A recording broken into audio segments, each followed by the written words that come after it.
as of now. Now. Yes.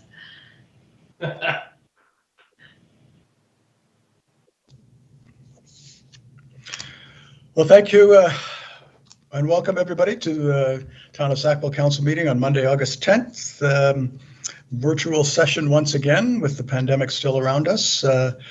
I would like to call the meeting to order, and in order to maintain a proper record of attendees, we will run through a roll call, and I will call you out. Just please say you are here or not, or tardy in one person's place.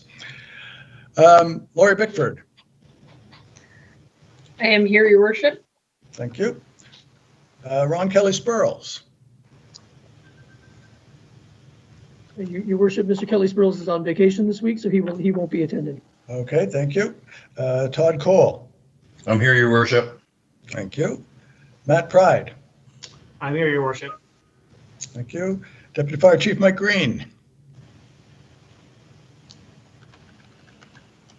I'm here. Oh, there you go. Thank you. Elizabeth Hartling. I'm here, Your Worship. Thank you. Thank you. Becky Goodwin. Yes, I'm here, Your Worship. Thank you. Thank you. Robert McLean. Yes, I'm here, Your Worship. Thank you very much. Thank you. Dwayne Acton. Yes, I'm here, Your Worship. Thank you. Thank you. Donna Beal.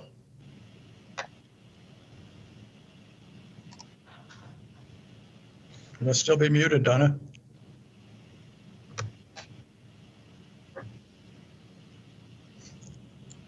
Thank you, Your Worship. I'm here. Thank you. Jamie Burke. I'm here, Your Worship, and members of council, thank you. Thank you, Your Worship. I'm here. Sorry. Councillor Finney. Yes, I'm here, Your Worship. Thank you. Thank you. Councillor Butcher. I am here, Your Worship. Thank you very much. Councillor Black. I am here. Good evening, everyone. Thank you. Councillor O'Neill. I'm here, Your Worship. Thank you. Councillor Evans. I am here too. Speaking long enough to get my picture on the screen. That's right. For councillors, if you would do that to replace the staff that are uncomfortably sitting on the Hollywood squares here. Councillor Michaud. I'm here, Your Worship. Thank you. You're up. All right. Councillor Tower. I am here, Your Worship. Thank you. Thank you. Deputy Mayor Aiken. I'm here, Your Worship. Thank you. Okay. And myself. So that is good, except for Ron Kelly Spurls, who is away. Thank you for that. Before we go to approval of the agenda, I believe there was somebody wished to speak. Councillor Butcher, is that you? Yes. Thank you. Yes, it is. I would like to make a motion to adjust the agenda to include a discussion about community-based masks, please. You're proposing that would be added to new business at the end of the agenda? Yes, please. So that requires unanimous consent of all council at this point. I'm not sure, Becky or Donna, do we need a seconder to that, or do we just simply ask if there is a unanimous consent? Thank you, Your Worship. You would just go to the agenda and you'd ask for a motion to approve the agenda as amended. Okay, thank you. So the proposal is adding an addition of community masks to new business. Is there a motion for approval of the adjusted agenda? So moved, Your Worship. Councillor Michaud. Councillor Michaud moves, and seconder? I'll second that, Your Worship. Councillor Tower. And shall I call the question? Question. All in favor? Aye. Any opposed? The motion is carried and the adjusted agenda is accepted.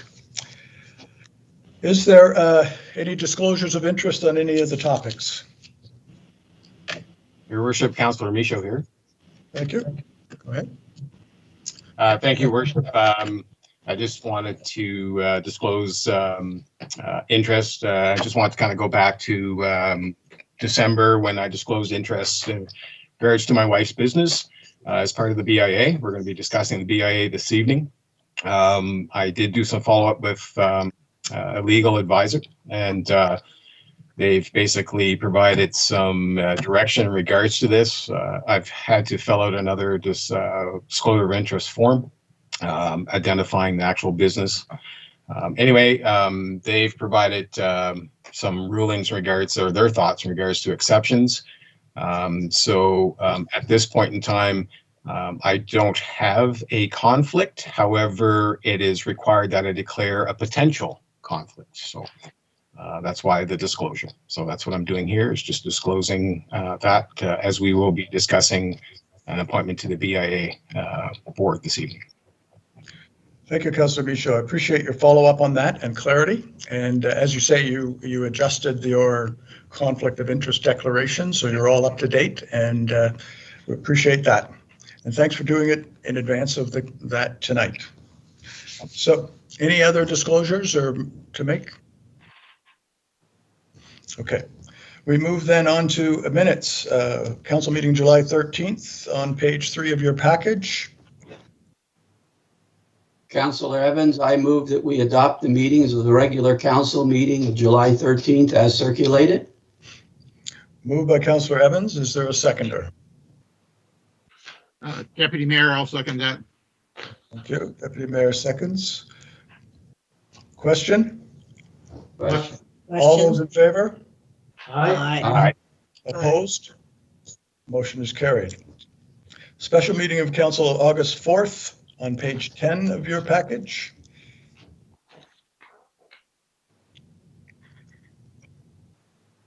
Hearing no one else, I will move the adoption of the meetings of the special meeting of council of August 4th as circulated. Councillor O'Neill, I second that. Thank you. All those in favor? Aye. Aye. Aye. Opposed? That motion is carried. Any business arising from the minutes that anybody has noted? Hearing none. Southeast Regional Service Commission, Deputy Mayor Aiken, you can confirm that there was no meeting this month. Was that correct? That's correct, Your Worship. Thank you. So we do not have a board report. So we would go directly to planning and Ms. Bickford. Thank you, Your Worship and members of council. I would like to report that in the month of July, 4 permits were issued. This brings our year-to-date total to 27 at a construction value of $959,000 approximately. This time last year, there were 43 permits issued at a construction value of $4.9 million. So the difference that we're seeing this year is the numbers are definitely lower, and the projects that are being worked on are smaller in nature. So we're not seeing the larger projects, are more things along the lines of decks, small additions, and accessory buildings for the majority of them. During the Southeast PRAC meetings for the month of July, there were no items that were related to the town of Sackville, but we do continue to still hold our regular meetings as a virtual setting, much like council is. The only other thing I do want to point out is that we've had quite a bit of success with the restructuring of our development and building permit application by simplifying it, making it a little bit more easier for the general public to use use and submit the applications.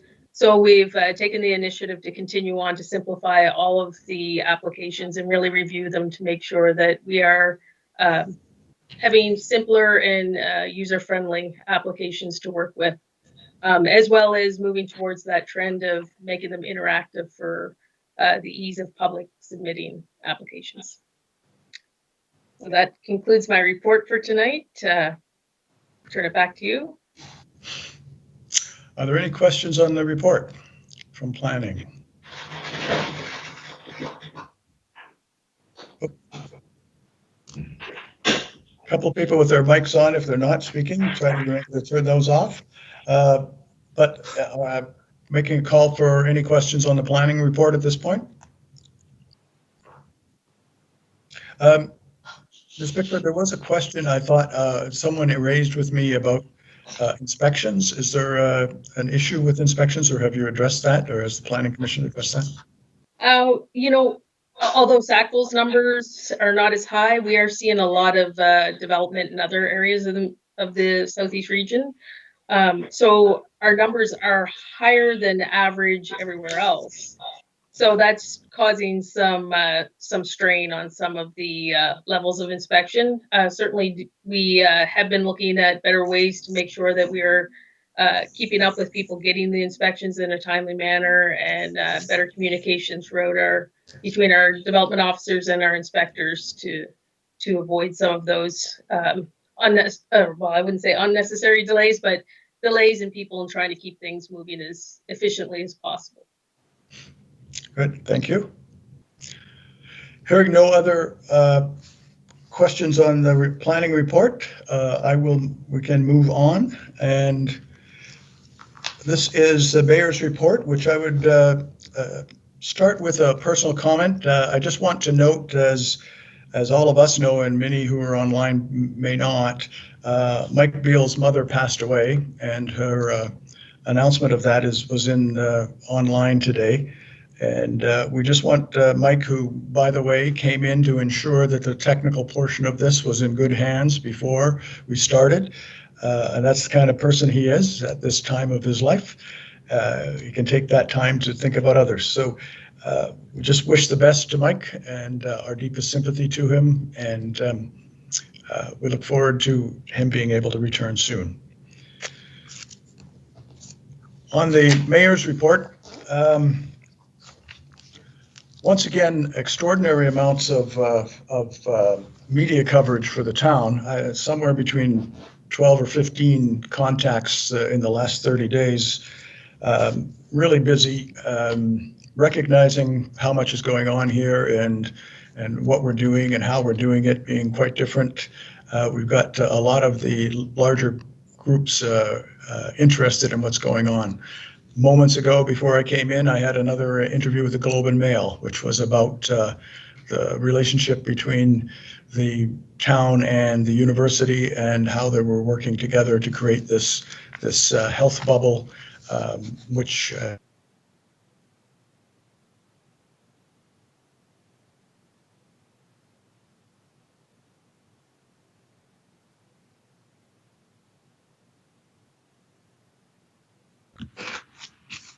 So Deputy Mayor, apparently the mayor's system is frozen up for a minute. We'll just wait for a few minutes. I'm back, I think. So, yeah, sure. CBC Radio, Halifax and Fredericton, multiple contacts on the border questions, and several inquiries about this phone service failure and our rapid response to it. CBC-NB Radio Shift was an interview with the president of Mount A about our relationship and how we were preparing for students.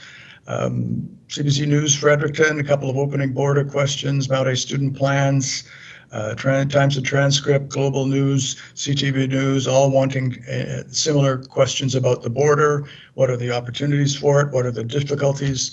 And what happened with that 911 alert over the phone outages?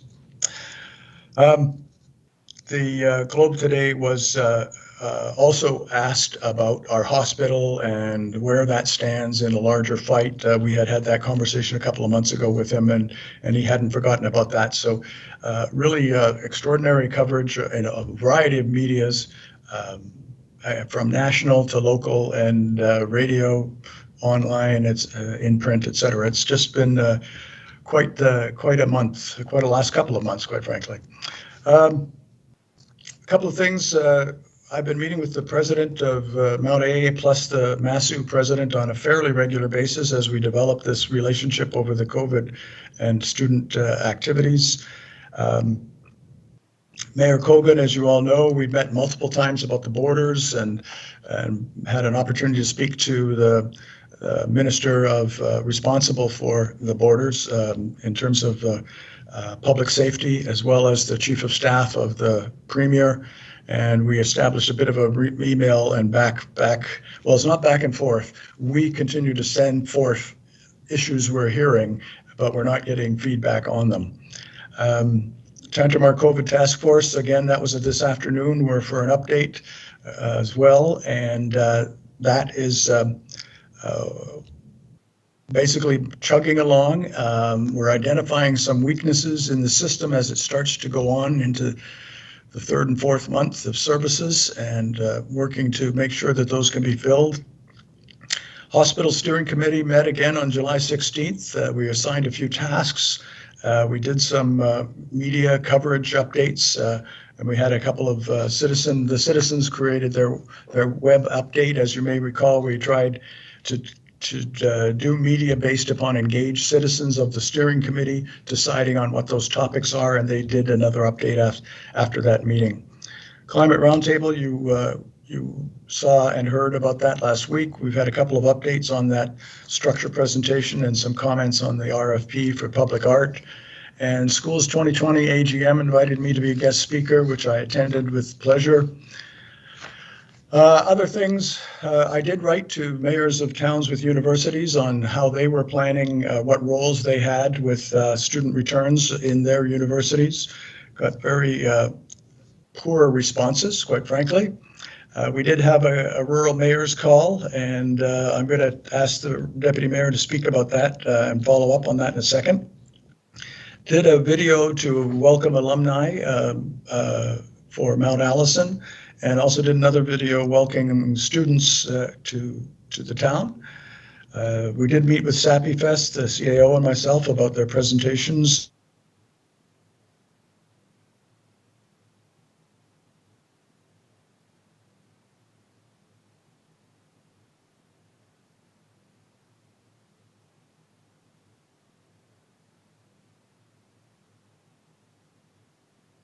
Again, we'll wait for a moment. And at this point, I was going to ask Ron to step in. It would have been good if I could have got that before that beep. So Ron, do you want to speak about your links with the Hospital Steering Committee? Yes, thank you very much, Your Worship. The steering committee met late in July, and the purpose of that meeting was to set up the meeting we were having with the Deputy Minister of Health. That meeting with the Deputy Minister occurred on July 29th, and there were 6 of us there, 6 total. There's myself, Marianne Bell, the Mayor of Perth Andover, and Pierrette Richard, the Mayor of Rogersville. She was representing the Kent region. We met with Gerard Richard, who is the Deputy Minister of Health, Renee Boudreau, who is the Associate Deputy Minister of Health, and a woman named Tracy Burkhart, who is the Executive Director of something called Planning, Performance, and Alignment. I think she is the one that collects all the data. I should say at the outset of the meeting, I was ready for a bit of a tussle, and the meeting was far more congenial than I expected. The points we went in with, essentially our agenda, were first of all, we asked what were the goals for the healthcare reform, and essentially what problem were they trying to solve. We wanted to talk about the consultation process. We wanted data that led to concerns and to the solutions they proposed. We wanted to have ongoing communication and sharing of data.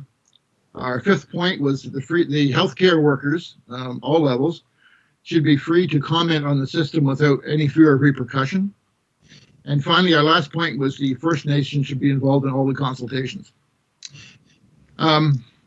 Their comments, just in the order that I took my notes, all reforms that were proposed in February for all these hospitals, the closing of ERs, the acute care beds, and the day surgery are off the table, all of them. So that we're starting from ground zero again. I think they recognize that it was not well thought out. We asked for data, and they gave us data. So these are binders full of information they gave to each of us. The consultation process, the first part of it is the Premier is going to meet with all 6 communities individually that were affected by the February announcement. And then there'll be a wider summit held. And we insisted that we would be involved not only in the summit, but in the planning of it. So it wasn't the bureaucrats doing it all. When they got to the problems they were trying to solve, and I I commented after they said this that I really didn't see how what they did solved any of these problems. They first have a personnel problem with retirements and recruitment, they claim. And apparently New Brunswick has the highest per capita spending on healthcare in the country. That's per capita, and the worst outcomes in terms of healthcare, in terms of health of people. They're worried about seniors' care, and they're worried about primary care. And these were what they were trying to solve. It was, again, not clear to me how what they did solved the problem. And we asked questions like, you know, if you had a problem with long-term care beds, before saying do it, you certainly could do it for COVID, and you could do it very quickly. And we asked them how that worked, and they said they simply took away people's choice. If you were in a hospital and had to be sent to a home, you were sent to whatever home they could get you into. In the course of the discussion, other points that we made were that the boards of Horizon and Vitalité were in all aspects dysfunctional. They really seemed to be out of touch with what the problems were. And our final point that we stressed was that different communities, we were talking about the 6 communities here, different communities had different needs, so that there was no one-size-fits-all healthcare solution here. So that I stress that Sackville, for example, has a university that none of the others do. And that they shouldn't be thinking of healthcare in a silo. And I cited the suspension of the Lafford seniors property, the development of that property, as an example of something changing in healthcare can affect that, could affect recruitment to Mount A. So they weren't just working in only healthcare. There were ripple effects of what they were doing. And that was pretty much the major points of the meeting. What is happening now is Marianne Perrette and I are emailing back and forth with a final report on this meeting that we'll be releasing to all the communities when it's finally available. And I'll ask now if there's any questions on what went down there. Excellent summary. Thank you for that, Deputy Mayor. It's also notable that while we were on the COVID task force this afternoon, one of the members read a Twitter release from the Premier, which suggested, and I don't know if you've all seen that as yet, but it suggested that rather than have an election, now was the time for all parties to commit to the same structure they've got and to hold that structure for another year and a half or so, and by-elections to be held, but no matter what the outcome is, it will not change the structure of that agreement and that arrangement. So the question being asked then up to this point was, how would that election allow us to have a real discussion about the health services and the hospital services? And it may have just changed again an hour or so ago with that suggestion to the other parties over how they should conduct themselves in the next couple of years. So very interesting stuff. Thank you, Deputy Mayor. We need to get that through to the steering committee in detail. We wanted to be sure council was right up to date first, and now we'll get into some of that detail with the steering committee. Any questions or comments from anyone?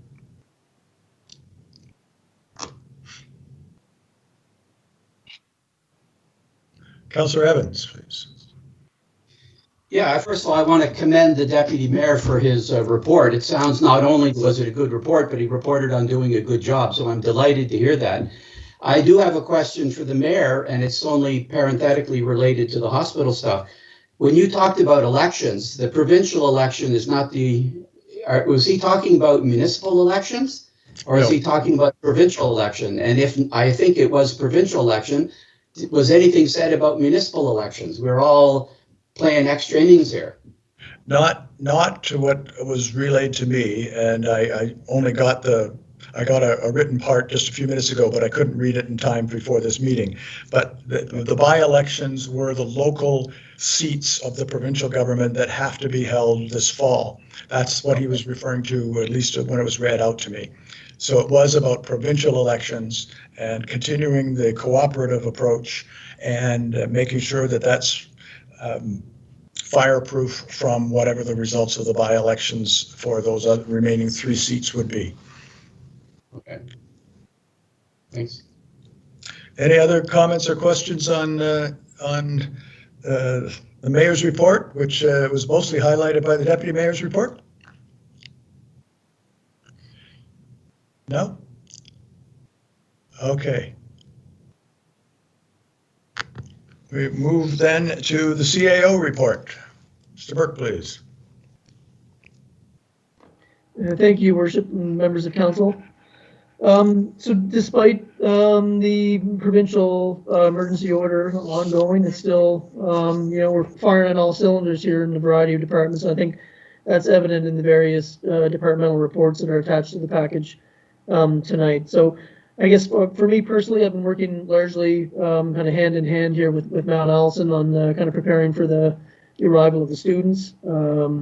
Several of us are the town side, university side, the students union side, local landlord, the new president of the Business Improvement Association, meeting weekly just to kind of make sure we haven't missed anything. So I guess we're really excited that the Welcome Center will officially open later this week, and the first of the new students will start to arrive and then make their way to campus. So.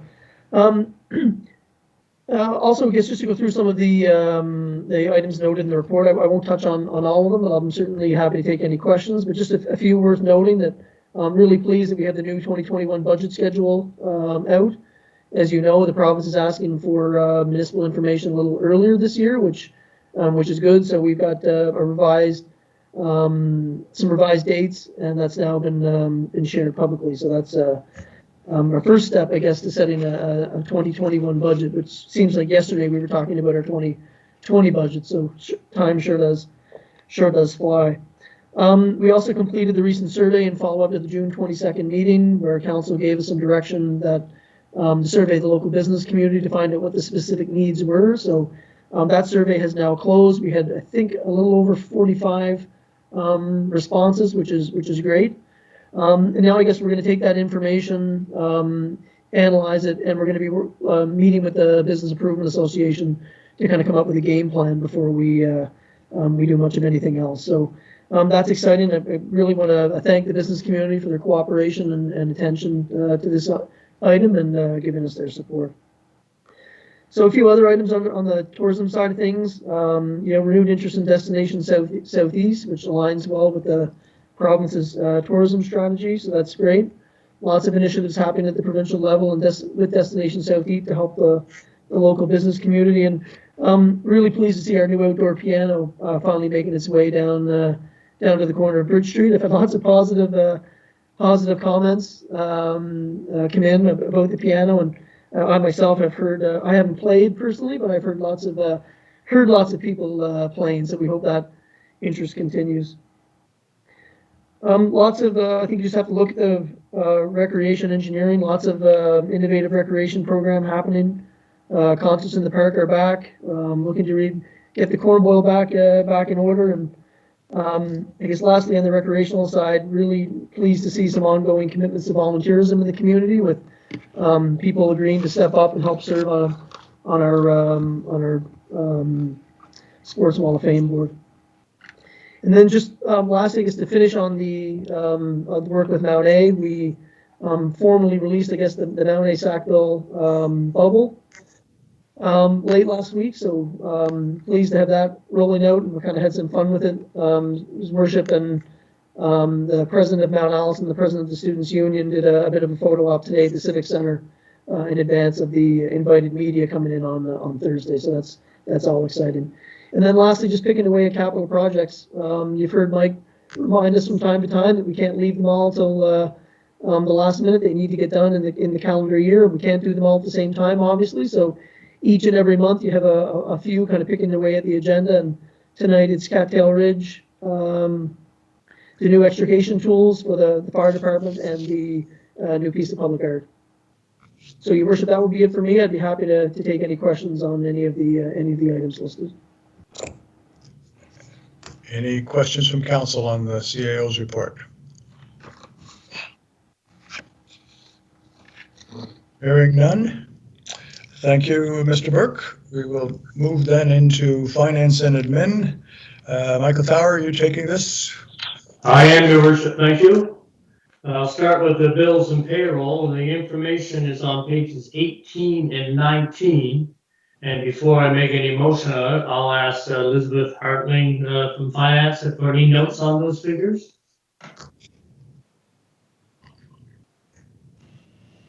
So, in regards to general revenue, the patching, regional service, debt payments, and power bills are included in there. In regards to utility revenue, includes Veolia services, power bills, and debt payments. General capital includes fire training facility, Lillis Fawcett Park, and the pickleball court resurfacing. Utility capital is the water meter purchases, which Mount A will be reimbursing the town for. Also, payroll overtime is listed on page 19, and it includes on-call, lift station incidents, additional custodial and watering of the flowers, and civic center usage. Very good. Thank you, Elizabeth. Motion. I move that council accept the bills and payroll for the month of July 2020 as follows. General government, $495,061.09. General capital, $47,375.32. Utility government, $119,154.58. Utility capital, $38,914.68, and salaries of $239,891.76. Moved by Councillor Tower. Is there a seconder? I'll second that, Deputy Mayor. Thank you, Deputy Mayor Aiken. Call for the question? Question. All those in favor? Aye. Aye. Opposed? That motion is carried. Okay, Your Worship, now the financial statement report. The information is on pages 20 through to 26. The financial statements are included to the end of July 2020 and continue to be relatively on track, except for those affected by our COVID-19. No major anomalies to report by the managers as they continue to working to get the capital projects completed, which have also come into the budget or under budget so far. The utility operating budget also remains in a stable position, but transfers to the reserve fund for 2020 may be limited this year. As our CAO reported that the 2021 budget schedule is now attached, and the dates have been advanced for the 2021, given a new timeline provided by the province. So we look forward to receiving information from them. And in accordance with the new timeline, we will require the approved budget motions by November rather than December. And this will all work well, provided the government gives us what we need from them. The meeting date for any public presentations by groups, organizations, individuals will be September 21st, 2020, and the date is being advertised. Presentation of the draft budget to council is expected to be on October 18th and 19th.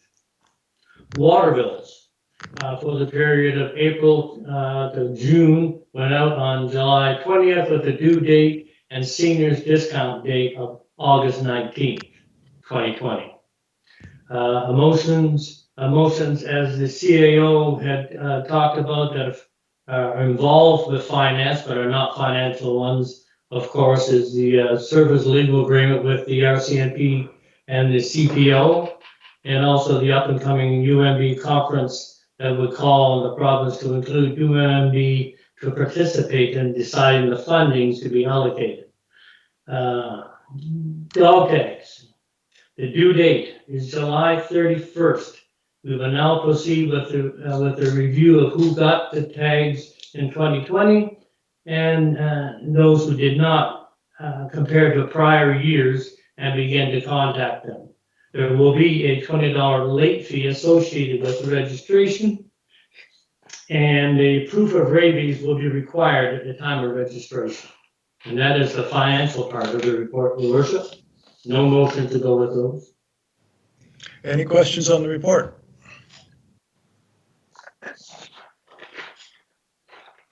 Okay. Quick one.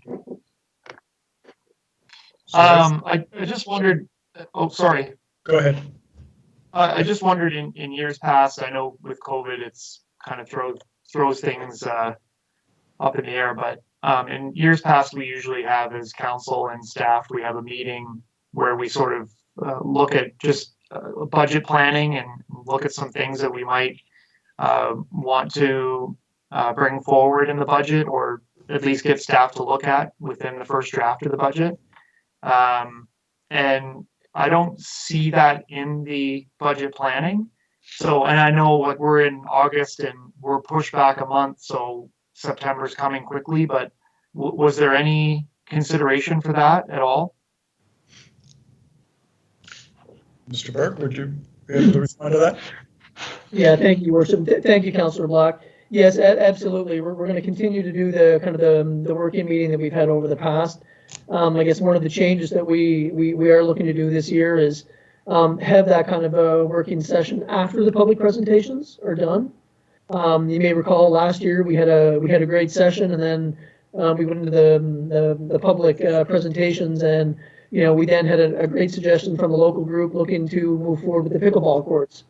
So then we as a group didn't really get a chance to to discuss the budget implications of that amongst ourselves. So I think what we would look to do is have the public presentations first, and then have that working meeting with council where we kind of go through the strategic plan, business development strategy, and some of the achievements over the year, and then really roll up our sleeves and kind of get a narrowed down list of what we think the priority should be in advance of the public presentations, which has always been a really positive, I think,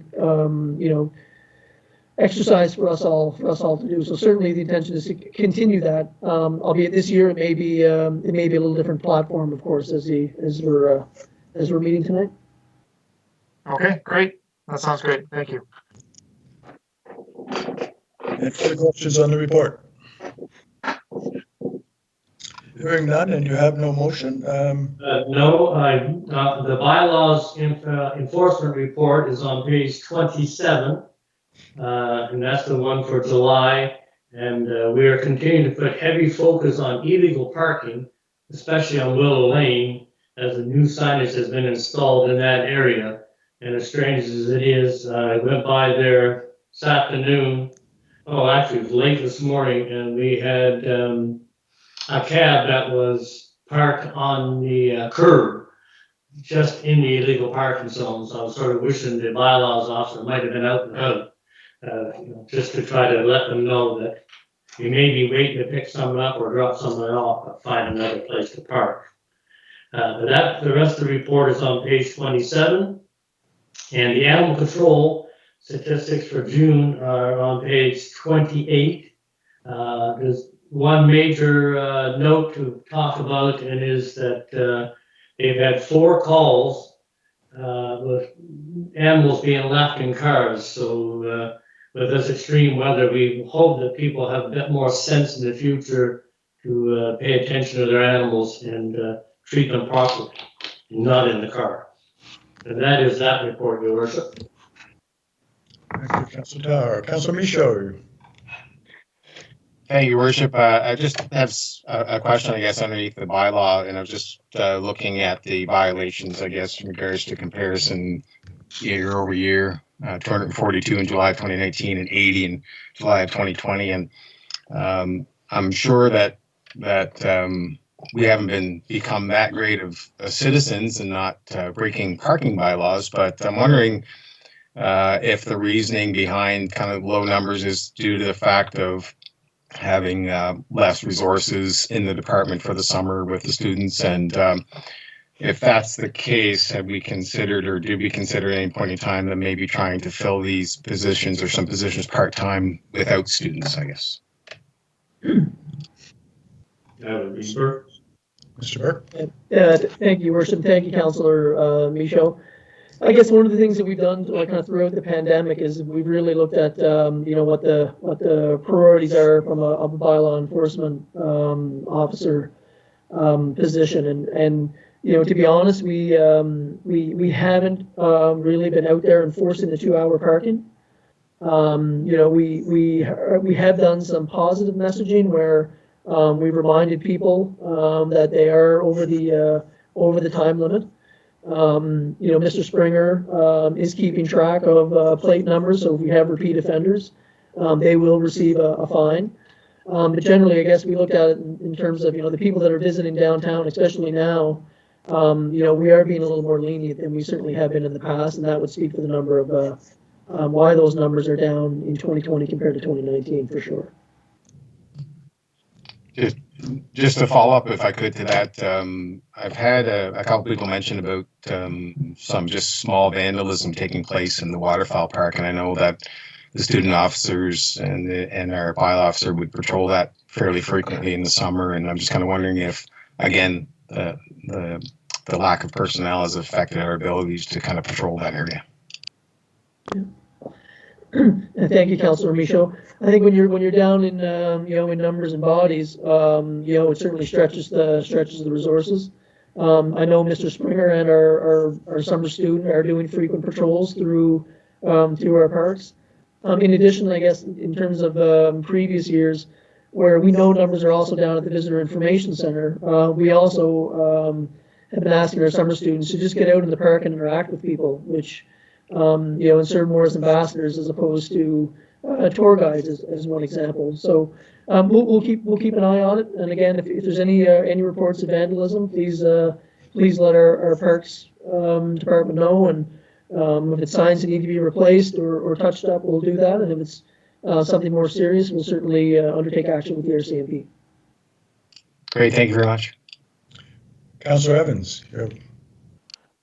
I'd just like to make the point that it's my understanding that the reason we have fewer students this summer is not a decision on our part, but that we were unsuccessful in getting them.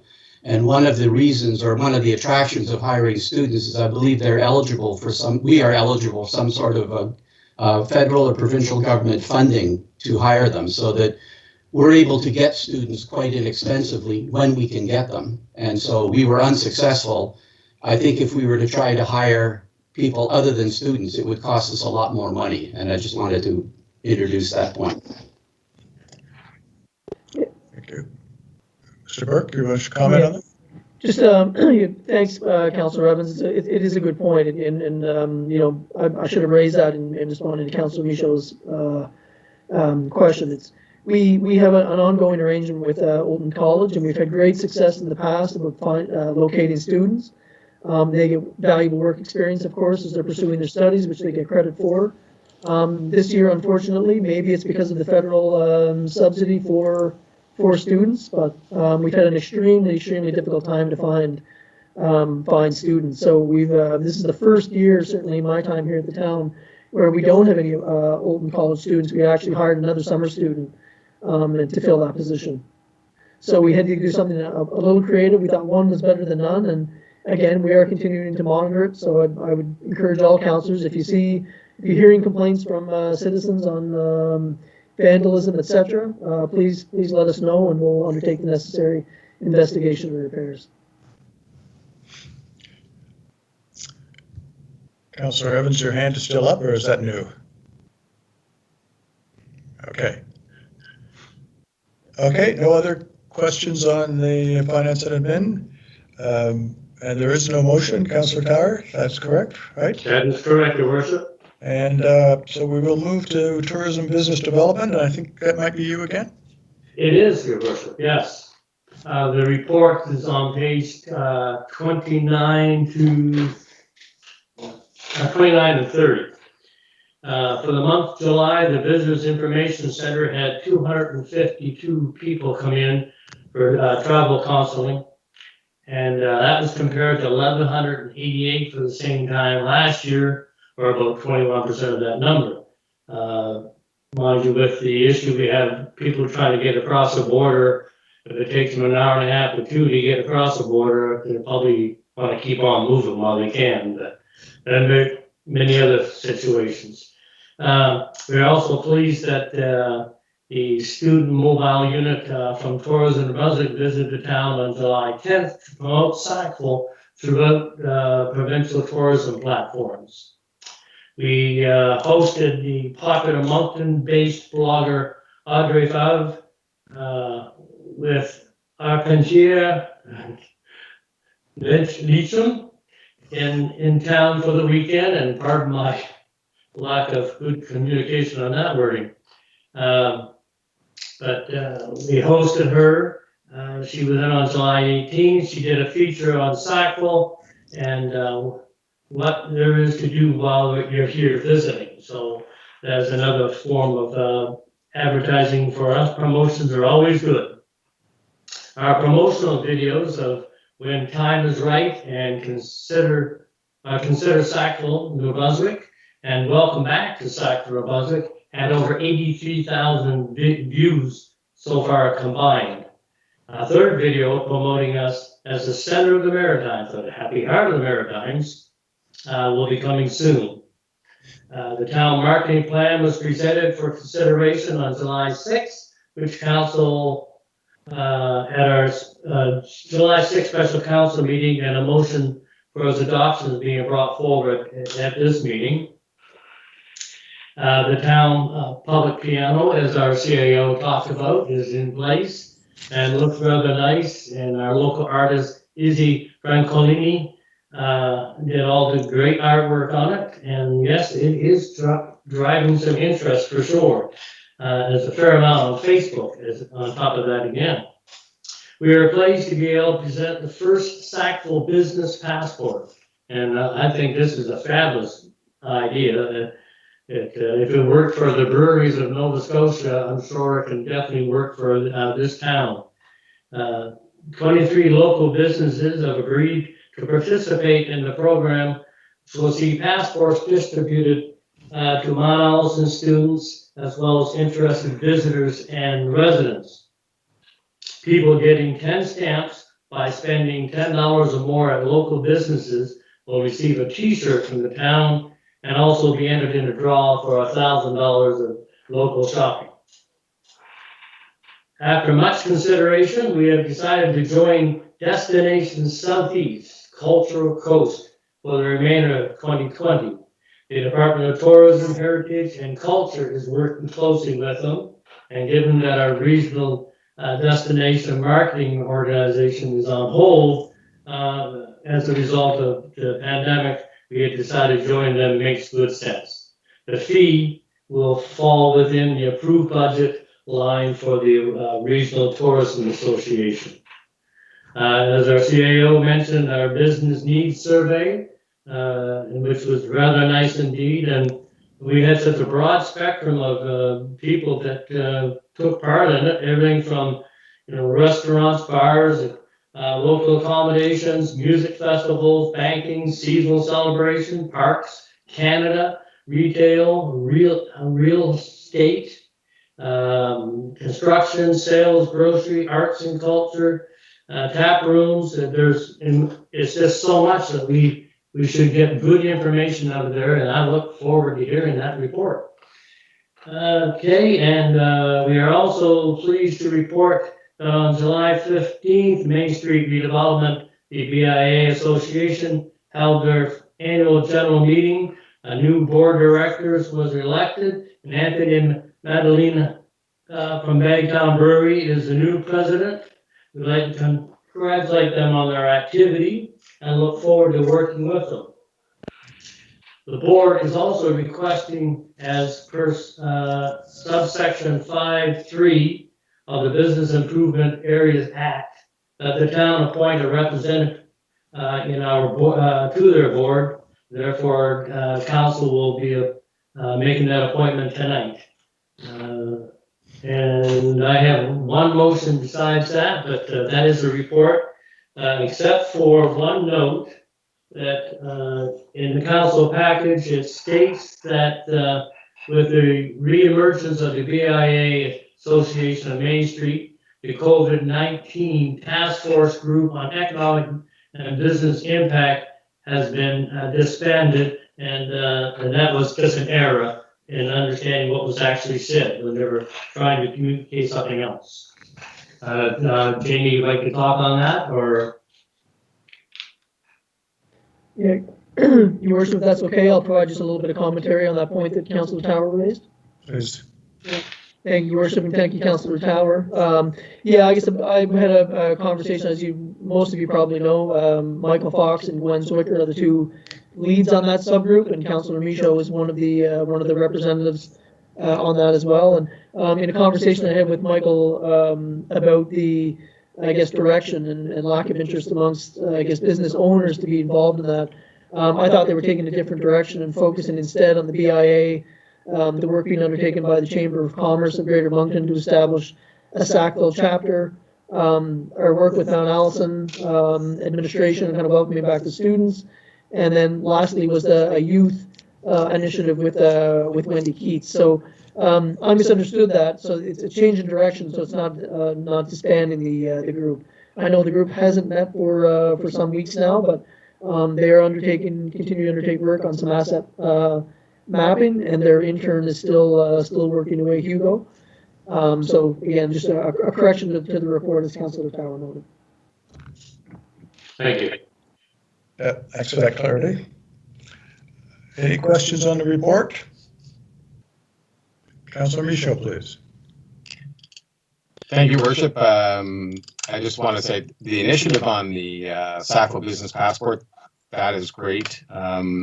Just want, just for clarity, so it's, I'm presuming at some point in time it'll be launched and everyone will see the 23 businesses who are participating. And I believe it's $10 per stamp, I presume. And also with $1,000 of local shopping prize. Now, is that only usable in the 23 participants, or would that be used in be able to be used in any of the businesses, even though they might not be participating? Mr. Burke, can you start that? Yeah, thank you, Your Worship, and thank you, Councillor Michaud. Yeah, I guess we're short on space. So we put a call out to local businesses, and we had a great response. So this is something that we're hoping that we're going to be able to continue. So this is a kind of one of the kind of COVID-19 responses, I guess, that our staff have initiated, where this is of no cost to businesses, and we have a blank spot in the passport as well. So if one of the businesses isn't specifically listed, they can still participate. And absolutely, Councillor Michaud, the intent is for that grand prize shopping spree to be spread throughout the BIA. It's not it's not specific to the 23 owners listed. That's great. No, thank you very much for the clarification. Appreciate it. Councillor Butcher, please. Thank you. There's always a bit of a delay, right? Well, you remember to put your hand back down and make sure your microphone is on. Thank you.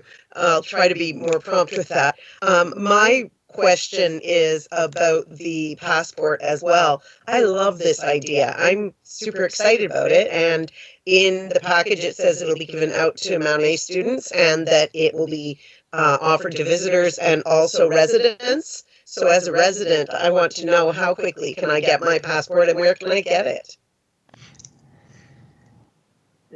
Thank you, Councillor Butcher. They should be in tomorrow. We're trying to make the welcome packs for the Mount A orientation. So we hit the crunch line with the designer last week, and they're knock on wood, we're expecting them to be in tomorrow. So they would be available at Town Hall, but also throughout the local business community as well. We're going to get it in the hands of the owners and operators to distribute amongst their own clients. So soon. And like any other passport, it has to have a lousy picture attached to it? Or? No. Okay. No conversations about a picture as of yet. Maybe in the next one. All right. Councillor Butcher, is that good for you? Could we? Okay, we'll move to Councillor Evans, please. I'll put my hand down first. Thank you. I want to commend this initiative as well. I really liked it when I read about that, and I hope it's successful. Anything that can make things seem normal in these times is good. And so walking through the town on Thursday and seeing the concert in the park, even though people are sitting differently, and it's a bit like going through immigration to get in, it's nice. And I really want to say that piano on the corner is a treat, because when I'm out walking, it's a solitary experience, sort of. You don't stand around in groups chatting, but I went by these 3 kids playing the piano, and we sat on the park bench across the street, and it was a magic moment. And I thought, that's why I live in this town. There are some really cool things going on, even in a pandemic. So kudos to the department for that. Well said, Councillor Evans. Any other comments on the tourism business development? Councillor Tower, you have one motion. I have one motion. Then we have a second motion, which we'll explain after you're done with your first one. Okay. I move that council adopt the town of Sackville's marketing plan as presented at the special meeting of council on August 4th, 2020. Moved by Councillor Tower. Is there a seconder? Councillor Evans, I'll be happy to second that. Councillor Evans seconds the motion. And Councillor Michaud, you wish to speak? Thank you, Your Worship. Yes, I just want to say that I was really glad to see this plan come together.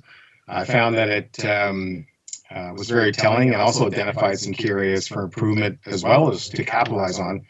Now the challenge will be to get it moving forward and combining it in with the others and plans that we currently have in place. And I believe a key part to seeing this move forward is to identify resources required and to start receiving quarterly updates on timelines and progress, not only on this plan, but on the other plans and how they're interacting. So looking forward to this, being prepared, or want to be prepared to be a part of how things move forward.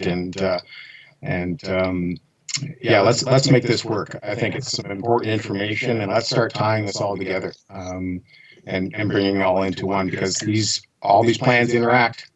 And so let's figure out where we need to go from here and what type of resources we need in order to pull it off. So thank you. Councillor Black, please. Thank you. So we had a presentation on this in July, and then we talked about or had a discussion at special council, and we didn't really say much about it. And it's a huge plan that's going to be guiding the town for the next little while. So anyway, I've read through it a couple of times, and I know this might be slightly long-winded, but I just wanted to say a few things that stood out to me that were fantastic.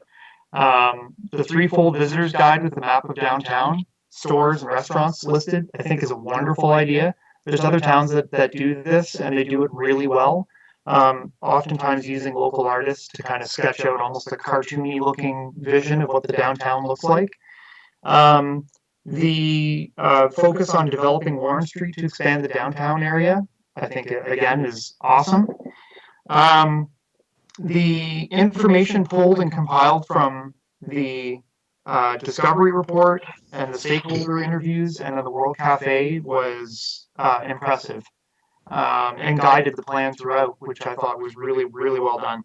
I appreciated that they had to, but they added a section on COVID and its impact on the community and what that means for the town positioning. I thought that was really well done. The targeted marketing channels for tourism, resident attraction, and investment attraction, aside from the day-to-day business of the town, particularly with the website and then other communication pieces, was awesome. And I'm hoping that we do go down that road. Like, I hope that's not a back burner thing. I think that's a great focus. I was pleased to see a section on measurable and quantifiable metrics tracking information, and it would be nice to make use of their plan to audit marketing initiatives yearly, as they suggest, but also potentially monthly, like we see in our reports. Maybe that's asking too much, but just so that way we can kind of see if things are working well or if they're not working more quickly, and then measure that success or failure. Two more, I promise this is it. I like the phased approach of the marketing plan and the schedule that's focused throughout, particularly the resident focus to start it all off. Too many times have we heard in the last 4 years that there's not enough voice from the public, even though we are elected public officials, but that there's not enough voice from citizens, and I thought that was really great. And not only that, but the consistent recognition of the varying resident groups that make up the town. So they focused on the agricultural, rural, the urban, student, university, and how important it is to make sure that all of those voices are heard and acknowledged and work together. So there's a big focus in there to really bring those groups together, which I loved. One thing that I would want to see in the plan is that it moved forward a little faster. And I know that we're in COVID, so that's kind of tough to get that consistent, encompassing, focusing like marketing plan going. I wish it was a little faster. That's all I'm saying. Maybe that's a possibility on our end to be able to do that outside their timelines. But otherwise, I was thoroughly impressed, and I'm really, really looking forward to how this is going to all come together. Thanks. That's it. Thank you, Councillor Black. Any other comments on the topic? I think the one thing that we did talk about was that it's obvious our strategies can't be off the corner of somebody's desk, that there needs to be more focused attention by dedicated staff, and that will show up in our budget questions for fall. So we need to remember how much we value that and what we're prepared to invest in when the budget comes up. Okay. Question. Yes. Question on the motion. All those in favor? Aye. Aye. Aye. Opposed? That motion is carried. I'll just give a little introduction, Mr. Councillor Tower, before you speak about the second motion, if you don't mind. So at the last discussion group, we did talk about the beauty of the BIA being reinvented, that there is new leadership, that there is revitalization, and that they reached out and asked for council to show support by appointing someone. That the depth of the response is that we have 3 councillors who have indicated that they would be pleased and honored to take that on. And so we want to end whatever the process is that we're going to have here to appoint that. This is a council appointment. Therefore, council needs to vote on that position. But at the end of it, we really need this to be a council almost unanimous in terms of showing the support for the board, BIA, and for the individual that gets there. So what we would like to do, what I will propose to run here is that we'll offer 2 minutes to each of the 3 people who have identified that they are interested in it. And we will have a round we'll ask each of the councillors for their votes on who would move ahead. We will have a second round, and if there is a tie, we will have to have another round in there as well. But at the end of the day, we would like to come to an arrival at one person that council just unanimously appoints if that's viable. That's what I'm aiming to get here, so that there is ongoing and clear support for the new BIA and their request for council's involvement. So, Councillor Towers, anything you'd like to say in introducing that motion, or do you want me to move towards the nominees speaking first? I think you've said everything that needs to be said that way, so I'll let you take it from there and move forward again. Okay, so we have 3 councillors, Councillor Tower, Councillor Finney, and Councillor Black have all expressed interest to me, which was the request at our last meeting. And so I'm going to go alphabetically last names, and we will go with 2 minutes max for people to explain what they believe why they would like to be in that position. And then we will have that first round of voting at that point. So B is the first letter that comes up, so that is Councillor Black. You have 2 minutes. Thank you. Well, as a former business owner of 2 small businesses in Sackville that have since closed down, and have worked for 3 businesses within the BIA and sat on Main Street redevelopment for a couple of years while I was a small business owner, I feel that I have a lot to bring to the table with this new BIA arrangement. I was also at the AGM where they elected the new president and some of the board members. And although it was a short meeting, it was very exciting. It seemed like there was a renewed focus, as well as people just being generally excited about where things are going to go. And I would love to be a part of that. Thank you. You didn't use all your time, but we're happy to take that. I'll add on at the end if I feel like I didn't do well enough. Councillor Finney, you are second.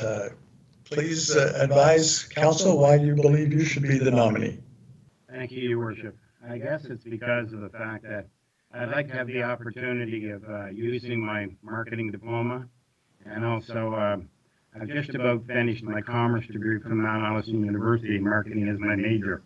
I'd like the opportunity of getting to know the businesses and the business owners and see exactly how they think, and maybe contributing to exactly some of the things they have in mind.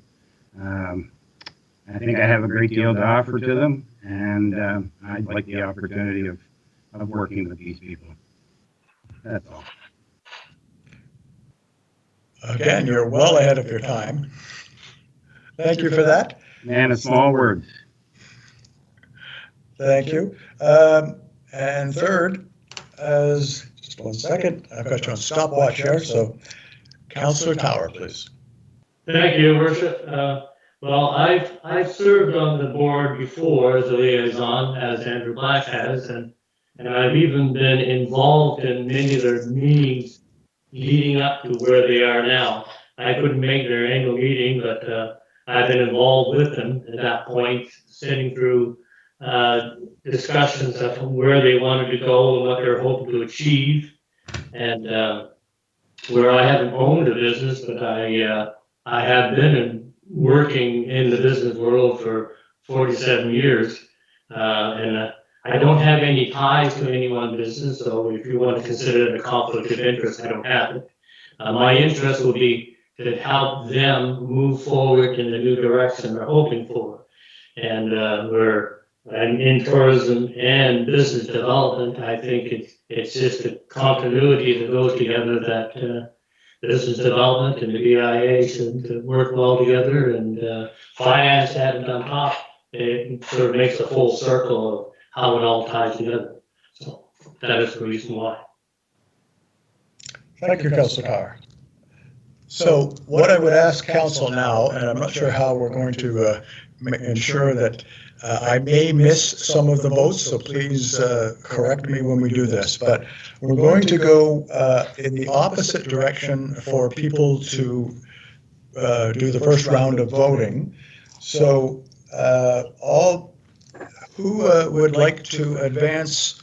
So we're going to go, all 3 are on the ballot, and you'll vote for one of them. So can you first indicate who would be voting for Councillor Tower? I would be, myself, of course. Yes, Councillor Michaud?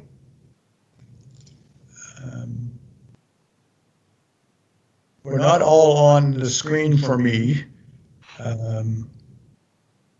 Sean's muted.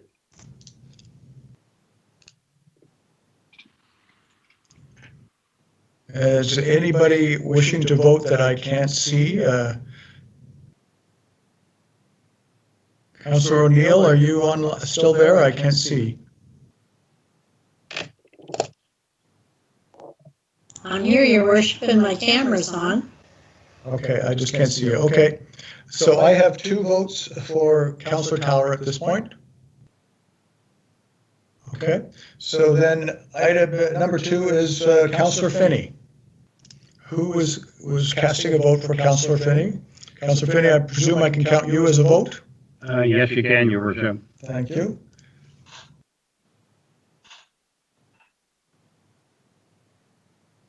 I'm not seeing anybody else putting their hand up or they're waving.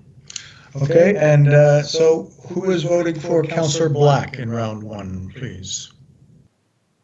Councillor Evans, Councillor Butcher, Deputy Mayor Aiken, Councillor O'Neill, And me. and Councillor Black, right. Okay, so that is everybody. So we will move to round 2. Councillor Finney, unfortunately, you will slip off the agenda for this. And so we will move to having between Councillor Black and Councillor Tower, and I'm going to ask you to vote again for one of those two. So we will start with Councillor Tower. Councillor I'll vote Tower. for myself, Your Worship. Okay. Thank you. I'll vote for Mike. Councillor Finney. Okay. All right, I'm not seeing any others. I'll give you 10 seconds if anybody's trying to get through. And we will move to Councillor Black. Who is Councillor Black? I presume I'm counting you again? Yes. Deputy Mayor Aiken. Councillor Evans. Councillor O'Neill. Councillor Butcher. So that is 5-3. That would mean Councillor Black will be the head of this nomination, and Council appoints Councillor Black to the BIA board as requested. Do we need a motion? Councillor Tower, I believe you have a motion, do you not? I do. I move that council appoint Councillor Andrew Black as a representative to the Main Street Redevelopment Board. Moved by Councillor Tower. I'll second that motion, and I'd like to speak to it. Seconded by Councillor Evans. Okay, Councillor Evans. Yeah, I just want to say it was nice to have two good people step forward and have a good choice. So I want to thank them for offering, and I want to congratulate Andrew, and I hope I expect you will do a good job. Councillor Michaud. Thank you, Your Worship. I just, in regards to the process, maybe in the future, especially when we have liaison councillors assigned to certain portfolios, that maybe instead of a process like this, that maybe the liaison councillors or one of them or whatever would be assigned to the, to this board. No different than if we, with our Sports Wall of Fame, I believe it's either one or both of the councillors from the particular liaison for programming. So I'm just kind of wondering if instead of going through this process every time we have something like this come up, it might be a better way of kind of dealing with something that's in the future. Well, we'll take that into advisement. I think that's a good point to make. Yes, let's examine that for the future. That would be an easier one on the mayor, that's for sure. Exactly. But I do appreciate that we have a motion on the table, and we'll see how that turns out. But I appreciate the depth of interest, and it shows exactly what we've been talking about in terms of the need to support local businesses and find new ways to do things. So thank you for that. Any other comments on the motion, or shall I call? Question? Sean, can you take your hand down? That's just thank you. So, all those in favor? Aye. Aye. Opposed? The motion is carried. Thank you very much. Appreciate that. And let's make a note on Councillor Michaud's suggestion that if this is going to be requested on a regular basis by the BIA, that it may be easier to do it as a liaison function as opposed to an election function. Okay, we move to public properties and facilities. Councillor Finney.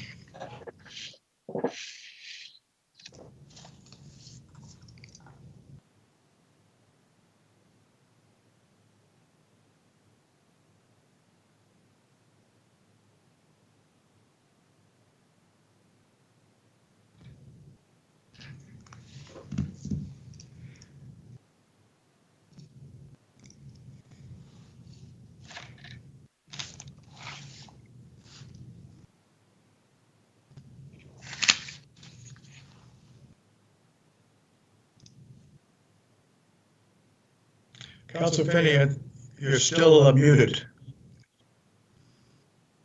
Thank you, Your Worship. I'll start again. During the month of July, the Public Works Department completed road condition evaluation and made any necessary repairs to road shoulders, ditching, culvert, and any other necessary repairs to roadways scheduled for paving under the gas tax funding program that was approved by council. McDonald Paving Construction started to work on the asphalt resurfacing various streets. They continue to continue with the patching program for 2020 during the month of July, and should finish up most of the summer patching by mid-August. And there's a potential of some fall patching as budget permits. Public Works continue to utilize the street sweeper between gutters and streets around town during the month of July. They'll continue on for the summer.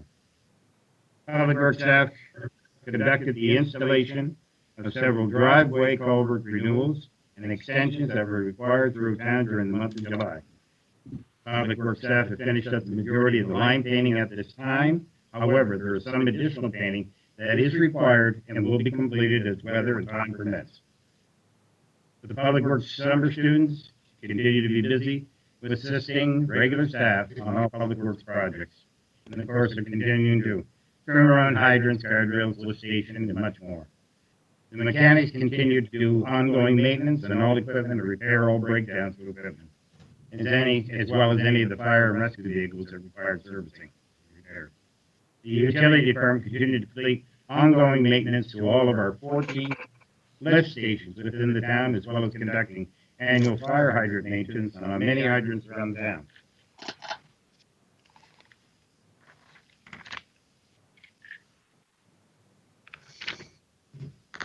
The engineering and public works department have continued to evaluate crosswalks through the town and are currently looking to install 2 new rectangular rapid flashing beacon RFB systems at the crosswalk on Main Street near Booster Pump and at the crosswalk at the Salem and Main intersection. The RFB lighting system has become a proven and widely utilized crosswalk lighting system in many municipalities in our region. We feel that these new lighting systems will help improve the safety at these 2 locations. They're also about half the price of the other ones that we now have. The engineering department, in conjunction with CBCL Engineering Limited, completed the design and preparation of the tender package for tender number 2020-10 Cattail Ridge Road improvements that was issued on July 8, 2020 and closed on July 23, 2020 at 11 a.m. in council chambers.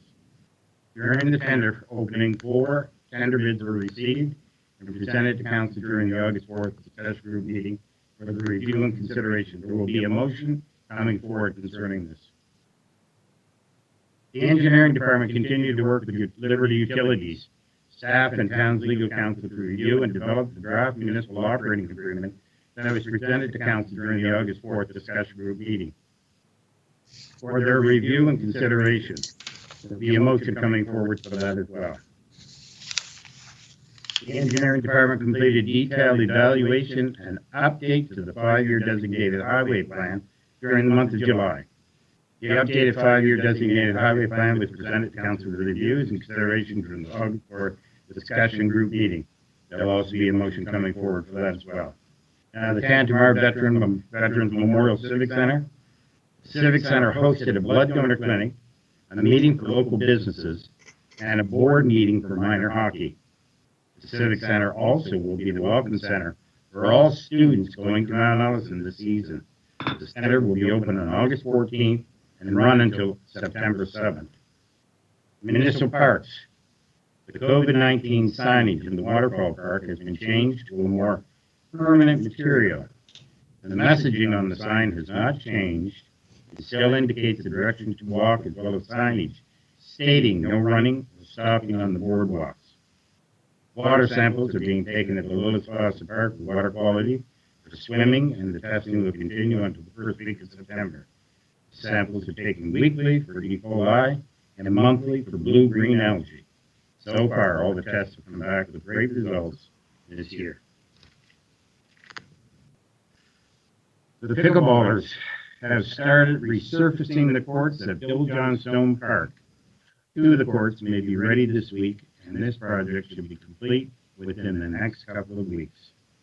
A reminder to the public, smoking is prohibited in town parks as well as inside town-owned buildings.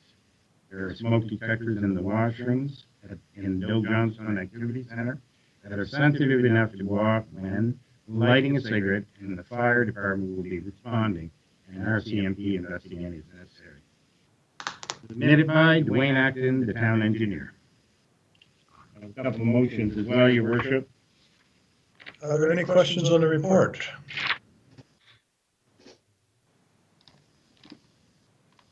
Hearing none, one comment. I'm sad to hear that our COVID-19 have been made into permanent signs, but it is a reflection of where things are and what we need to plan for. So thank you for that.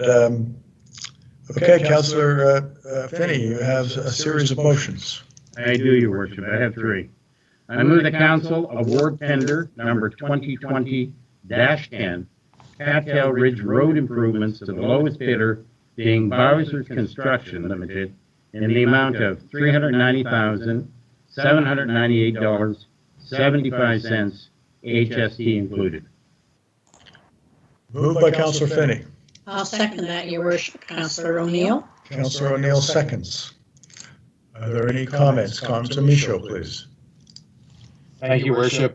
Just want to just get a bit of clarification, if I could, in regards to the work that will be completed and the area that's going to be covered with this. I know that I believe this was part of a presentation back, a report that was done to council in February of 2018. I wasn't on council at the time.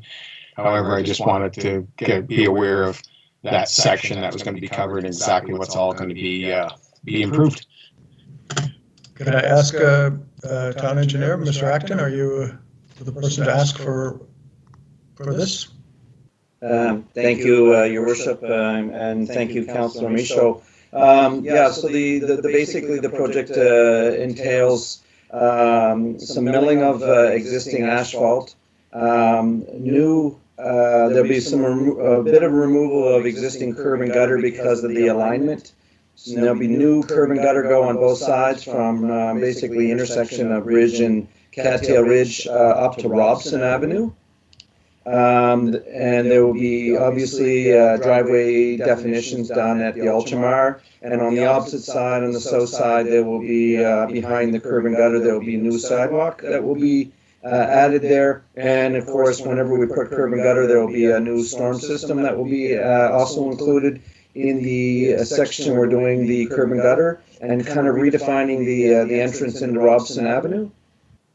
And then the final section is the widening of the asphalt leading from Robson out to basically the on and off ramp at the Trans-Canada Highway, where you see there's often potholes. That shoulder will be paved and widened as basically about 1.5 meters out towards the guardrail. And there will be a couple of white lines denoting kind of an area where the lane stops and potential bike lanes, cyclists can use those areas as well as pedestrians. And that's basically the project that was tendered and what you would be seeing done if the motion passes tonight. Okay, thank you. And Councillor, Mr. Acton, does it not date back to the plan for that area, that the realignments and the nature of some of this was laid out in the plan that we had for, I think it was acoustics for that development? Is that the basis of the design? It is indeed, Your Worship, yes. Okay, thank you for that. Councillor Black, please. Thanks. You may have already answered this question with John, but as I remember, the Robson realignment also was realigned on the other side with the RV retail place. Is that going to happen? So is it going to be sort of more straight on? Is that still happening, or? You mean the driveway out of that RV park and how it was going to align with that new street across the road? Right, so it's more of a sort of a standard intersection than sort of the kind of wonky way that you go in and out of that spot. Mr. Acton? Thank you. Thank you, Councillor Black. Yes, indeed, the two kind of driveways, one is more of a driveway, one's more of an entrance to the street, will be better aligned, yes. The moat of Robson, if everyone knows, is very wide, and that will be kind of fixed up in a sense where there'll be a more definition with curb on one side to kind of align those two, yes. Okay, perfect, thanks. Councillor Evans, please. Just following up on that same point, the context of this for me, at least one of the reasons I supported it, was the development at 504 happened kind of haphazardly, and we ended up with odd configurations. And one of the big reasons why I support this is the work is being done to lay things out properly in anticipation of any development, so that the key stuff right now is the roads will be improved, there will be sidewalks, there will be places for the bikes to ride safely and that kind of stuff. And if there's any more development and traffic increases, it will be handled more logically and safely. So that's why I supported doing this, I think, and I believe that the engineer has answered all our questions on that topic satisfactorily. Thank you. Okay, shall I call the question? Question. All those in favor? Aye. Aye. Opposed? That motion is carried. Okay. You have another motion? I do. And I move that council approve the municipal operating agreement with Liberty Utilities, formerly Enbridge Gas, as presented at the special meeting of council on August 4th, 2020, and authorize the mayor and clerk to sign and seal the agreement. Moved by Councillor Finney. Is there a seconder? Councillor Tower, I'll second that, Your Worship. Thank you. Is there Councillor Evans? I just want to say something, and it's only partly facetious. We have passed a motion adopting an agreement, I believe, 3 times in the last 12 months. And I'm pleased to see that we are signing an agreement that will expire in 2044, I believe. So finally, but well done. Is there any background we need to hear on any of the changes? Is there any? We went over it in detail. Was there any other changes than what we spoke about in our last discussion meeting? Mr. Acton? Thank you, Your Worship. If I could, because the last time we spoke, I believe it was Tuesday of last week, there was just one item that we were getting some further discussion from our legal on, and it had to do with one specific statement, and legal did look at that, and our legal spoke with Liberty's legal. Also, our legal also spoke to the legal who represented St. John, Moncton, and Dieppe with respect to this very same clause. And after all those discussions, the Moncton, St. John, and Dieppe did also agree to leave that statement in the agreement. And again, after discussions with our legal, just acknowledging the practicality of the circumstances, that we would accept the agreement as is and move forward as did these other larger cities with respect to that one statement. Thank you for that clarity. Call for question? All those in favor? Aye. Aye. Opposed? That motion is carried. Councillor Finney, you have one more. Yes, Your Worship. I move that council accept the 5-year capital plan for designated highways as presented at the special meeting of council of August 4, 2020, and authorize that it be submitted to the Department of Transportation and Infrastructure. Moved by Councillor Finney. Councillor Evans, I'd be happy to support, second that motion. Seconded by Councillor Finney, Councillor Evans. Thank you. Councillor Evans, you wish to speak? Yes, I just want to speak in favor of this motion and this whole idea. I believe we have to do a 5-year plan at the province's request, but I think it's a great idea that our staff have laid out a plan for how they're going to deal with these particular highways. I believe we essentially have the same 5-year plan for our other highways as well. I've seen it, and where they, the fact that a lot of planning goes into this is not something that gets influenced by politicians. We do this because of needs, because of the infrastructure under the roads, the amount of traffic, the condition of the surface, all these things are factored in. And I really like this kind of process, and I don't think that we should mess with it. We as elected officials should mess with it. Any other comments on the motion? If not, Andrew, Councillor Black, sorry. I was just going to say one thing really quickly. I really wish that we could do Queens Road all in one giant piece. That would be fantastic. But I realize that it's because we need to have big and small years. That's what you said before. Is that right, Mr. Acton?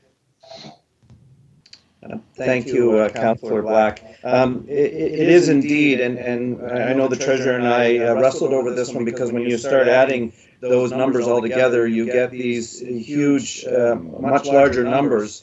And yeah, from a standpoint of disruptions to the residents and the traffic along there, it would be nice to get it all done. But the chances of us getting, when you add those together, it's you're into 1.6 million just for DTI share alone, right? So that was the reason that we felt that we have a better chance of getting these maybe these smaller numbers from DTI every second year, basically, and that's our was our plan and our hope moving forward. But I do concur with you. It would be nice to wave your wand and get the road done, but unfortunately it never happens that way. Thank you. It's just wishful thinking, but thanks. Councillor Evans? Yeah, I just wanted to elaborate on the point that the engineer just made. We are proposing this, and we are sending off to the province for their approval. They could say no. In fact, I don't think they'd ever said no that I could remember, and then a couple of years ago they did. So this is our proposal. So if they will fund it, this is what we would like to do. But I do want to give them credit. When a recent project went over budget, we were able to deal with it because DTI was willing to kick in their share of the overage, and so that was that surprised the bleep out of me. So I'm delighted. And anyway, that's all I'll say about that. Any other comments, Councillor O'Neill, please? Yes, Your Worship, thank you. I was just wondering, Mr. Acton, I've heard so many people say, why can't you just go out and grind up all the layers of pave that's been put down over the years and at least have it just resurfaced? I know we're going to do work, but there's a number of years that I can still see us coming every spring and putting more bumps in the road. Now, is there not a way that you could look at the cost of grinding up some of that anyway? And anyway, just passing on concerns I've heard from so many people and just wondering what your thoughts are on it. Thank you. Your Worship, if I could answer that. Specifically to Queens Road, if we would definitely be looking at doing something of that nature if the utilities were adequate underneath. But I think you may remember some time ago I did a kind of an in-depth discussion with council about the fact that we have 2 water mains there. The 10-inch has given us the most trouble out of all of our water mains in town from breakage. The old water main, half the houses are off a 6-inch water main that's been there since the 30s. We've got sewer lines that are not adequate, storm lines that are undersized. So it was, if we had everything utility-wise under the streets that were fine, I agree 100% with you. That would be definitely a way to go. Unfortunately, with all the utilities need to be renewed underneath, that is where the bigger project comes in, and why we're looking to do it in the 3 sections, and that's why the cost is substantial. Okay. Councillor Finney, you wish to speak to the motion? I was just going to say, Your Worship, as a matter of fact, for as long as I can remember, since 2004, being on, the thing is we've always said that about 90% of the infrastructure within the town is old infrastructure. I'm just wondering, with some of the work that we've done over the past few years, Dwayne, would you have any idea? Would it be still 90%, or would it be 80%, 70%? What would you say is where we're at right now? And I know we still have a long ways to go. I hate to throw a number at that, but it's something I can definitely look into. But I don't believe it's 90%. I can tell you it's coming down. If you look at the streets that we've been able to do, even over the last 10 years, Park Street, Bridge Street, Main Street's been all done out through. Lawrence Street's all done. So we're working away at them. So I would say yes, it's not 90%, but there are a lot of streets out there that still have utilities that were installed in the 30s and the 60s. Richardson, Union, Lansdowne. Those are all streets that are on the list. They've got aging infrastructure, so we still have a lot, but we are definitely working away at it. And again, with being able to have council support to do these projects and renew these utilities goes a long ways. That's why we need an asset management system, so you can give us a good number on that. That's exactly right. I was just wondering, Dwayne, do you think any of us will still be around to see a fair amount of it done? I sure hope so. I do too. Thank you. Thank you.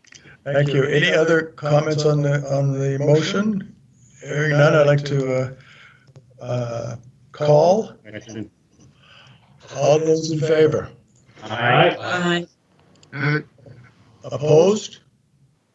Motion is carried. Councillor Finney, are you able to take that virtual hand down? Yes, Your Worship. Thank you. And I think that is it for your motions, Councillor Finney? Yes, Your Worship, that's it. Okay. So we move to item F, recreation programs and events, and that is Councillor Finney again. Let's find it.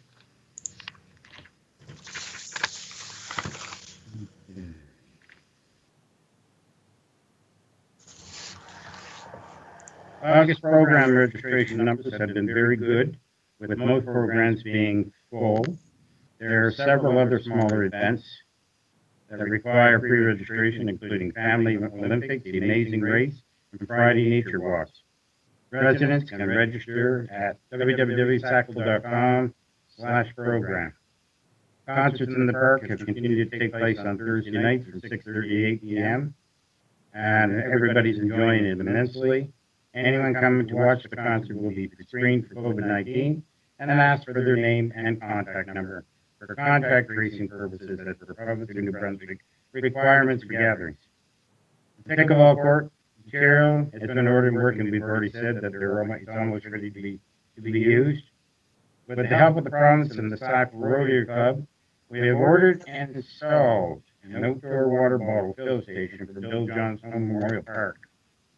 The department celebrated the Brunswick Day with various activities that required registration and a musical performance by Jake Howard. The department has hired various buskers to perform downtown on Friday evenings throughout the summer months. The performers will be moving to various locations throughout the downtown, and some evenings will feature multiple performing spaces at the same time. You can visit www.sackville.com or search of Waterfowl Food Court for details.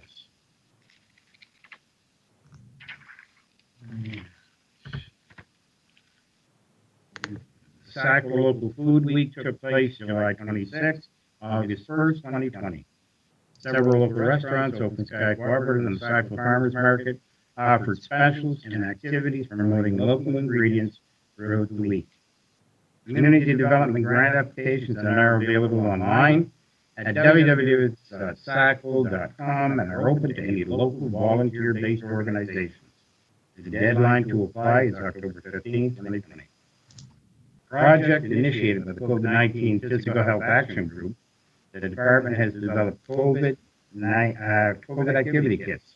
These kits are intended to support families in need and will be loaned similar to a library system. The kits will be delivered and picked up by staff when loaned to a town resident.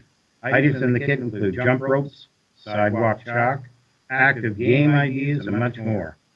The department has been assisting the Tantamar COVID-19 Task Force and has joined both their mental health and physical health action groups. The manager is in discussion with the Sackville Rotary Club and the Mount Allison Student Unit about different formats to offer the Corn Boil event on Sunday, September 6, 2020. And the Sackville Sports Wall of Fame Board of Directors recommends the council reappoint Greg McCaskill and appoint John Peters as the board to the board for 3-year terms ending June 30th, 2023, and a motion will be ready to follow. The library report, there was none received for the month of July. And this was submitted by Matt Pride, Manager of Recreation Programs and Events. Any questions on the report? Councillor Michaud, please. Thank you, Your Worship. More so a comment. My wife and I attended the New Brunswick Day event and managed to get ourselves a hot dog and a piece of cake. We missed Councillor Evans and O'Neill there doing the cake cutting, but just want to give kudos to the staff who are putting themselves out there in these times. There's always risk involved in this type of thing with very contagious virus around, and they conduct themselves very professionally and ensured that the touch points in regards to the food were handled and managed correctly. It was enjoyed. So, and there was a decent crowd. So. Other comments or questions on the report? Councillor Black? I'll put my head down. I just, with the significant social importance, among other things, of the corn boil, I was wondering if anything more could be said about the discussions that have happened, or with the Rotary Club and Mount Allison, like what's involved and how is that going? How's that coming along? Mr. Pride will have to answer that. Yeah, sure. Thank you for the question, Councillor Black. We actually have a meeting scheduled this week to discuss it further, but essentially we're going to be trying to space out the arrival of the Mount Allison students, and we'll be collecting their contact information for contact tracing purposes, the same as we do for the concerts in the park. This year we're not going to be offering an opportunity for a large gathering at the park, so there won't be live music like there normally is, and we're going to have a pretty stringent boundary area, I suppose you'd call it, to have the students be able to line up while socially distancing to grab their corn, and so we can all welcome them to Sackville in a safe manner. But as far as the really specific details go, those haven't been worked out quite yet. All right, thanks. Okay. I have a motion, Your Worship. Yes, there's no other question. Oh, Councillor Butcher does have a question or a comment. It's a comment. Sorry, I tried to keep my mouth shut, but I'm not always good at that. I just want to say thanks to Matt and to all the other town staff, because, you know, when I heard corn boil, I'm thinking, oh gosh, I don't know. But just listening to you give that little rundown we can do these things. I love that you guys can think outside of the box. I love the activities that you have throughout the summer that are still encouraging us to take part in our community and have a little community pride and still have fun. So Matt, while you're on the screen and I can actually see you, thanks. You're doing a great job. Thanks, appreciate that. It's definitely been challenging, but we worked hard with our colleagues across the province and we were able to make some stuff happen, so it's good. Thank you both. Councillor Finney, you do have a motion. Thank you, Your Worship. I move that council appoint John Peters and reappoint Gregor McCaskill to the Sackville Sports Hall of Fame Board for a 3-year term, which terms will expire on June 30th, 2023. Councillor Power, I would love to second that, Your Worship. Thank you. We have a mover and a seconder. Call for question? Question. All those in favor? Aye. Opposed? That motion is carried. Thank you, Councillor Finney, for both presentations. We will now move to public safety. Fire EMO first. Councillor O'Neill, I believe that's you. Yes, thank you, Your Worship. Chief Bowser and Sergeant Gagney met virtually through the Microsoft Teams with liaison councillor, myself, and Councillor Butcher. Sackville Fire and Rescue responded to 11 calls for service in the month of July, which included 6 commercial fire alarms, 2 rubbish fires, 1 utility pole fire, 1 person trapped, and 1 motor vehicle collision. The total number of calls for service to date in 2020 remains down compared to the same time frame in 2019.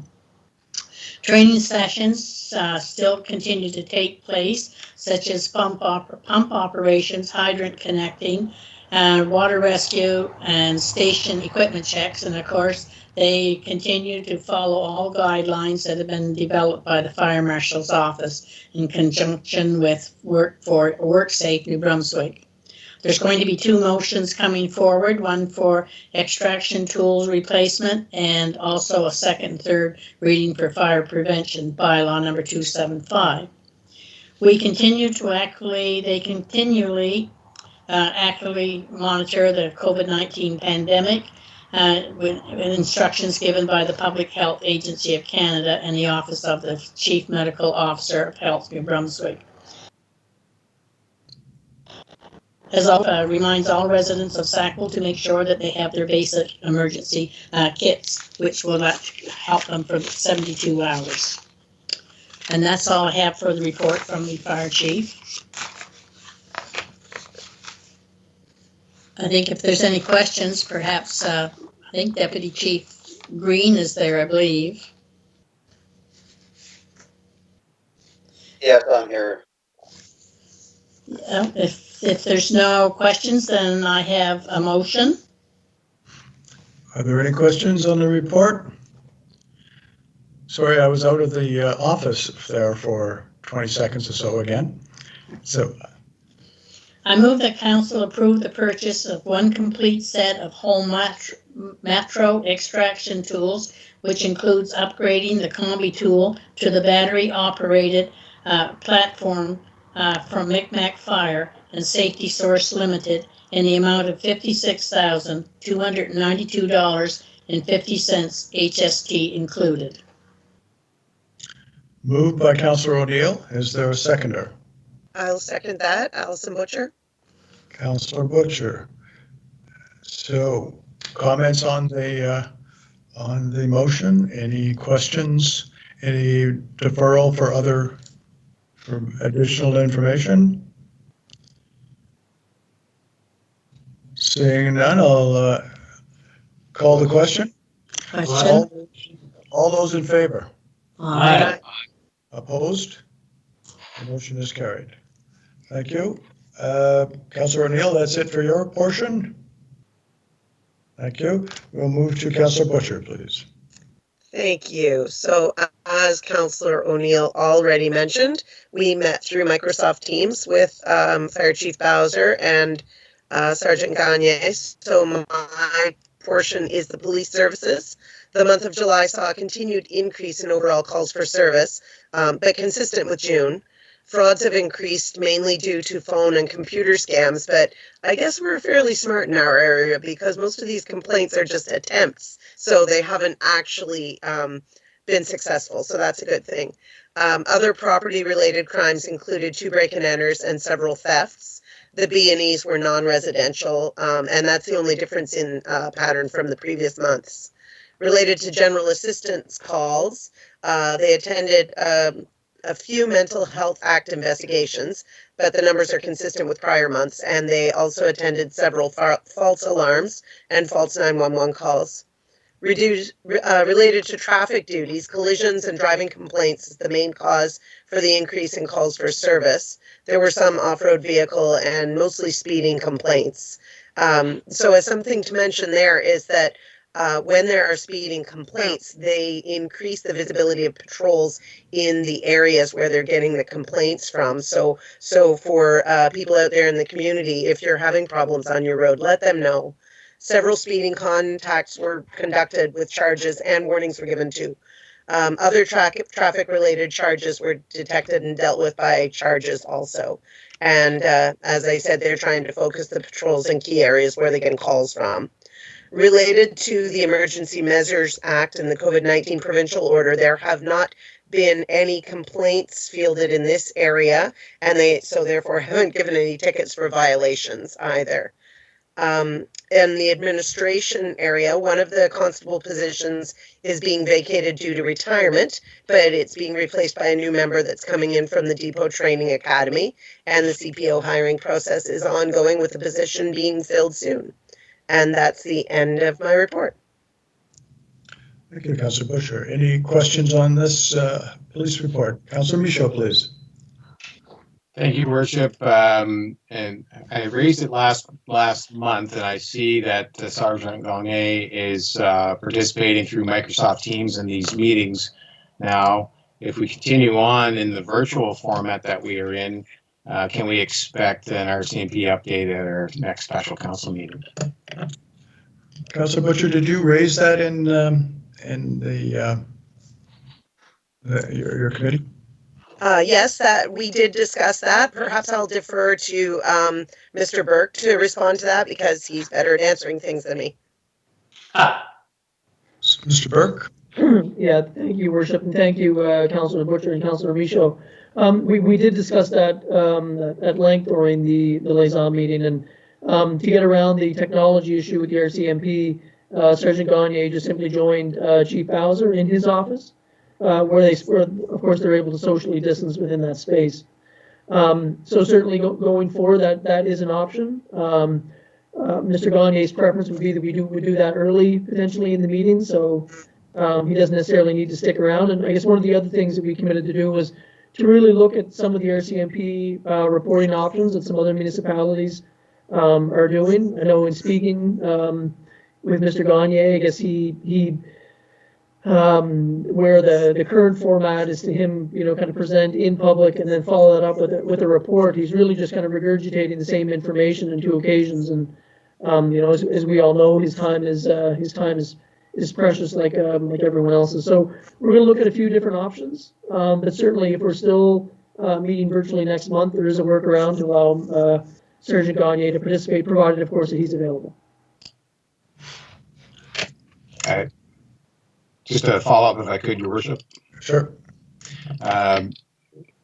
Regards to the format, I guess, when it comes down to the fact of reporting, if the information was more substantial in regards to like number of tickets and offenses and this type of thing, maybe we wouldn't require Sergeant Gagné to be present. I just find that in the past, council used to many years ago when the RCMP were in place, get a little more detailed reporting. That has seemed to gone by the wayside. So, as you look into this and what's available, if that option exists, then maybe it's a matter of getting that report. And if there's follow-up questions, council can do that at a certain point in time, or councillors. But that might make a difference in itself in regards to the need of Sergeant Gagné being available for a meeting with council on special council meetings. I would like to comment on that because I think it's important that we had an arrangement in place that was adjusted to bring the RCMP into the public forum. And my feeling is that we are no longer getting the kind of information that Councillor Michaud is talking about, the specific detail, the priorities we're talking about, et cetera, which we got in camera. We gave that up when we asked him to come to talk in a public forum. And I think that that's a loss, and we should be considering not only Councillor Michaud's to return to a statistical analysis. I think council has to consider if it has feeling that it has lost the nature of that relationship we had to help direct policing through in-camera and the sharing of that confidential information. So I would ask that staff do both. Consider how Councillor Michaud described the format for statistics, and also to consider for council to consider whether they prefer the old approach that we had, where we felt that we were getting really good information, and frankly, I thought that the RCMP thought they were getting good information back from us. So I agree. I think the present situation is not acceptable, and we're not getting the full services we need. But it may well be that we're not getting them the direction they need any longer as well. So I would ask that both of those perspectives be taken, and councillor get an examination of both of that if that's possible. Okay, Mr. Burke? Yeah, absolutely, Your Worship. We can certainly do that. Okay. And any other comments or questions on the report on police? I don't believe there's any motion, so if there aren't any, we can move on to policy bylaw. And Councillor Black, are you leading this one? No? No, it would be Councillor Butcher. Okay, thank you. Yes, thank you. That's me again. I always find it difficult switching back and forth to screens, so pardon me if you don't have, let me see, what do I look like on screen now? Okay, there's my whole face. Great, okay, my report.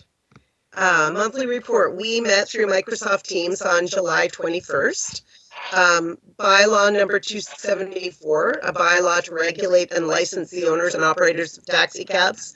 If you remember, it received first reading last month in June at the regular council meeting, and staff followed up with the owners, and a subsequent meeting was held with one of the taxi cab owners who expressed interest in that.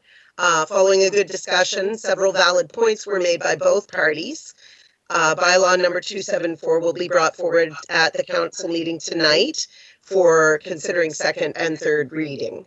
Bylaw number 275, fire prevention bylaw, which was formerly bylaw number 247, received first reading at the July 13th regular council meeting. And this bylaw has been advertised on the town's website and will be brought forward tonight for second and third reading.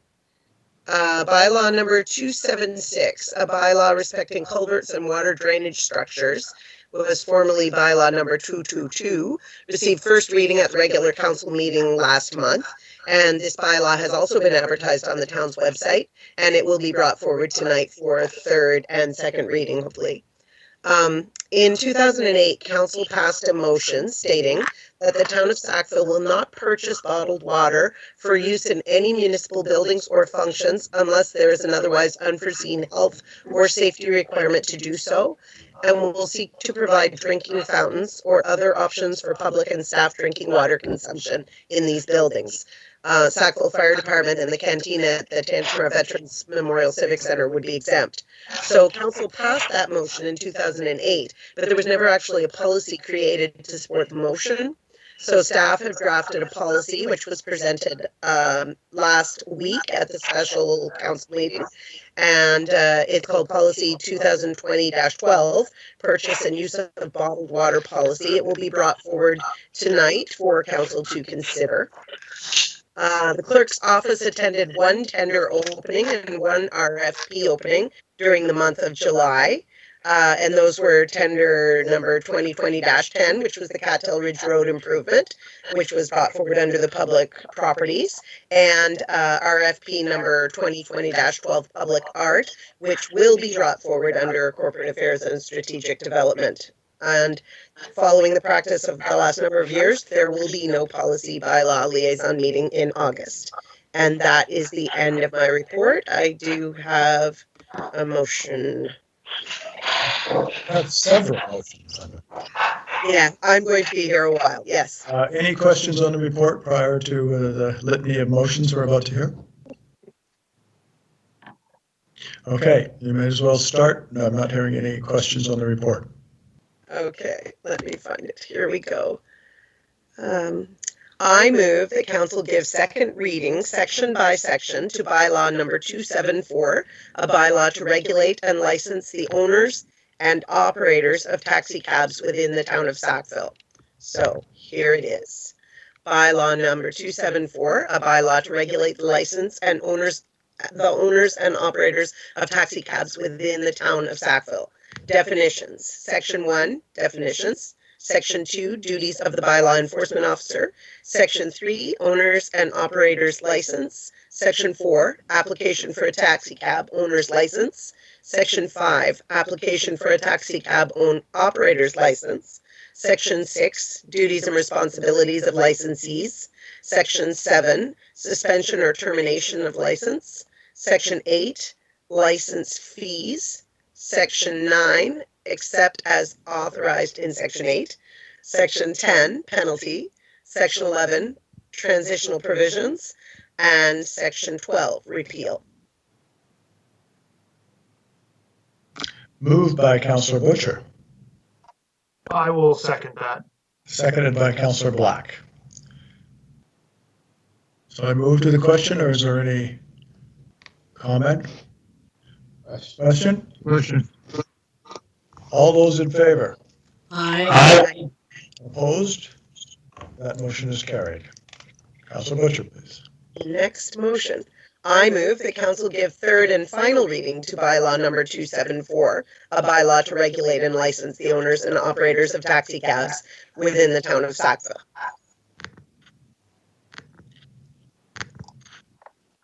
And I'll second that again. seconded by Councillor Black. Question? Question. All those in favor? Aye. Aye. Opposed? Motion is carried. Thank you. Motion 3. Continuing on, I move that council give second reading section by section to bylaw number 275, fire prevention bylaw. It reads as follows. Public notice is hereby given that the town council of the town of Sackville proposes to enact the following bylaws. Bylaw number 275, fire prevention bylaw. Section 1, definitions. Section 2, fire prevention officers. Section 3, outside fires. Section 4, fireworks. Section 5, demolition of buildings. Section 6, petroleum products. Section 7, terms and conditions. Section 8, enforcement and penalties. And Section 9, repeal. Moved by Councillor Butcher. I'll second that. I think Councillor Tower was trying, but he had his mic off. So we will defer that to Councillor Black seconding it. Move to question. Question. All those in favor? Aye. Aye. Opposed? That motion is carried. Go ahead. I move that council give third and final reading to bylaw number 275, fire prevention bylaw. Councillor Tower, I'll second that. Thank you, Councillor Tower. Move right to question on this. All those in favor? Aye. Opposed? That motion too is carried. Motion number 5. I get to read all the section by sections tonight, don't I? I move that council give second reading, section by section, to bylaw number 276, a bylaw respecting culverts and water drainage structures. Public notice is hereby given that town council of the town of Sackville proposes to enact the following bylaws. Bylaw number 276, a bylaw respecting culverts and water drainage structures. definitions. Section 1, definitions. Section 2, installation. Section 3, penalties. And Section 4, repeal. Moved by Councillor Butcher. Councillor Evans, second that. Councillor Evans, seconder. All those in favor? Aye. Aye. Aye. Aye. Boy, it's not very enthusiastic. All those, are there any against? Motion is carried. Councillor Butcher, please. Okay. Yes, back to me. This is just so that Councillor Finney didn't get to speak the most in this council meeting, right? So, I move that council give third and final reading to bylaw number 276, a bylaw respecting culvert and water drainage structures. Moved by Councillor Butcher. Seconded by Councillor O'Neill. Thank you, Councillor O'Neill. Move to question. All those in favor? Aye. Aye. Aye. Opposed? That motion is carried. Councillor Butcher again. This is my last one. I move that council approve policy number 2020-12, purchase and use of bottled water policy. Councillor Evans, I'd like to second that motion, and I'd like to speak to it. So moved by Councillor Butcher, seconded by Councillor Evans. And Councillor Evans, you can speak first, please. Thank you. First of all, I want to apologize for not bringing this up last week. I noticed what was in the policy, but I failed to notice what was missing. So with your approval, I'm going to suggest that we add this to the part of the policy, which is called the policy statement. There's a section and it mentions several reasons why this is worthwhile doing, but it appears to neglect to mention the very serious problem of plastic pollution in waterways and oceans and the deleterious effect on the environment, specifically on wildlife, on the food chain, and on our health. So I would like to add that language to reasons for supporting this policy. So you're proposing an amendment to the motion, amendment to the policy that you are proposing to. So I'm not sure. It doesn't affect the policy itself. This is in the preamble for why we're doing it. And I just think for importance, this is one of the big reasons for doing this. And I just wanted to add that. So my motion would say we add this to the preamble, and if it passes, then I will send it to the clerk and clerk's office, and they can add it to the policy.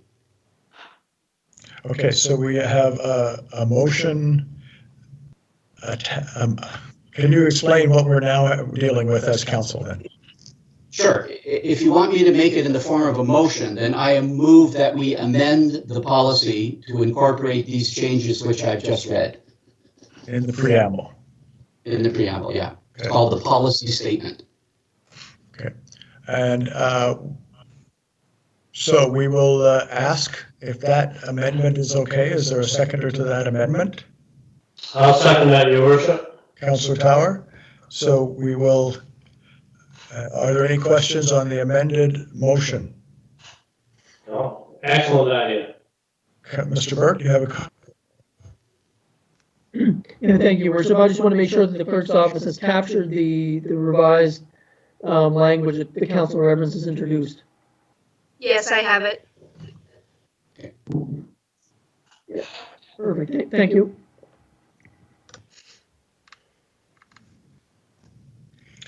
Sorry, I was kicked out of the meeting once again.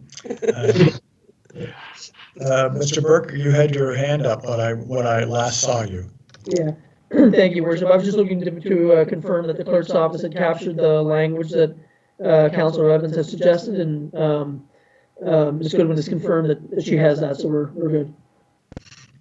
Okay. So can I call the question on that amended motion? Question. All those in favor? Aye. Aye. Opposed? That motion is carried. So that adopts the amended motion as I understand that motion. Is that correct? Right? Council has adopted that motion with that amendment included, okay? Okay, so we are done for that one. That is it, Councillor Butcher? We're up to Well, date. now we have to vote on to adopt the policy now, the amended policy. Okay, I thought we had done both in one motion there. Sorry. Well, we could have, but I don't think we did, so. So do I need to reread the motion or are we fine No. with it before? Oh, it's now, the motion has been amended, so now we go back to the vote on The original. moved and second. Yeah. Okay. So we're going to question on the original motion now, which Councillor Butcher. So we'll go to that question. All those in favor of the original motion? As amended? As amended. Aye. Aye. All those against? Okay, so it is formally accepted with the amendment now. Thank you. Okay. Thank you. And thank you, Councillor Butcher. And we now move to Human Resources. Councillor Black, are you leading this? I believe so. Okay, thank you. The personnel or HR report can be found on page 43 of the package. The liaison group met on August 5th, 2020. During the pay periods of June, there were 36 permanent employees and 27 summer students. All departments have been busy on several fronts, and our summer students have been a significant factor in helping us get the job done over the summer in the various departments throughout the town. As summer winds down, with only a few weeks remaining, we wish to thank the students for the great job they do over the summer in their various capacities. The recruitment post for the Senior Manager of Corporate Projects position has closed, and the candidate review process is now underway. A successful candidate for the CPO or Community Program Officer has been selected by the RCMP. A new service level agreement between the town of Sackville and the RCMP is required for the CPO position, which is nearing completion or completed. And that's the end of the report, and I do have a motion as well. Any questions on the report? Hearing none, Councillor Black, please. I move that council authorize the mayor and clerk to sign and seal the service level agreement for the CPO position with the RCMP as presented at the in-camera special meeting of council of August 4th, 2020, effective September 1st, 2020. Moved by Councillor Black. Is there a seconder? Second I'd be that. happy to second that motion unless Councillor O'Neill beat me to it. I believe Councillor O'Neill was quicker. So Councillor O'Neill is second, and are there any comments? So we'll move to question. All those in favor?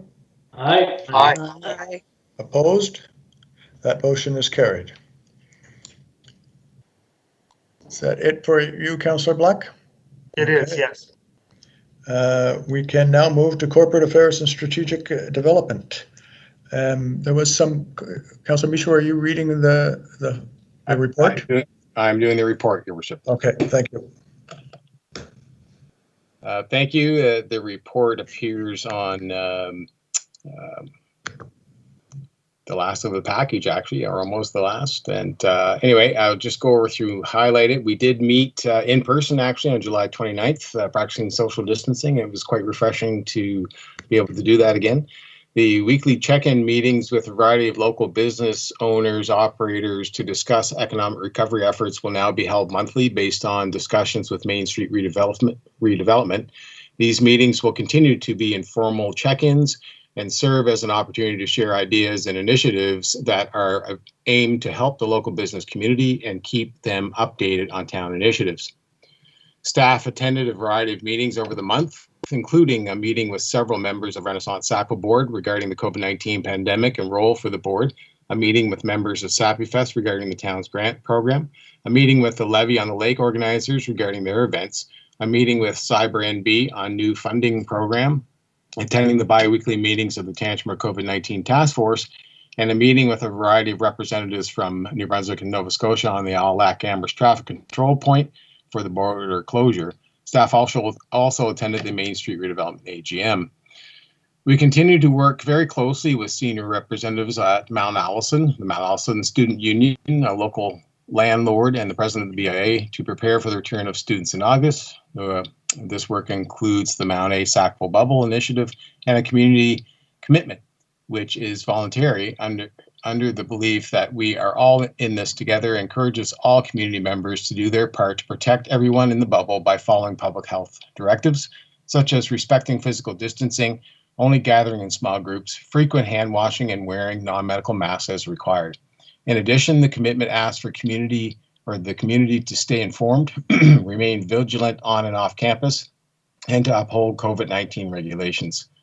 The group is also opening a Mount A Sackville Bubble Welcome Center, which has been discussed before.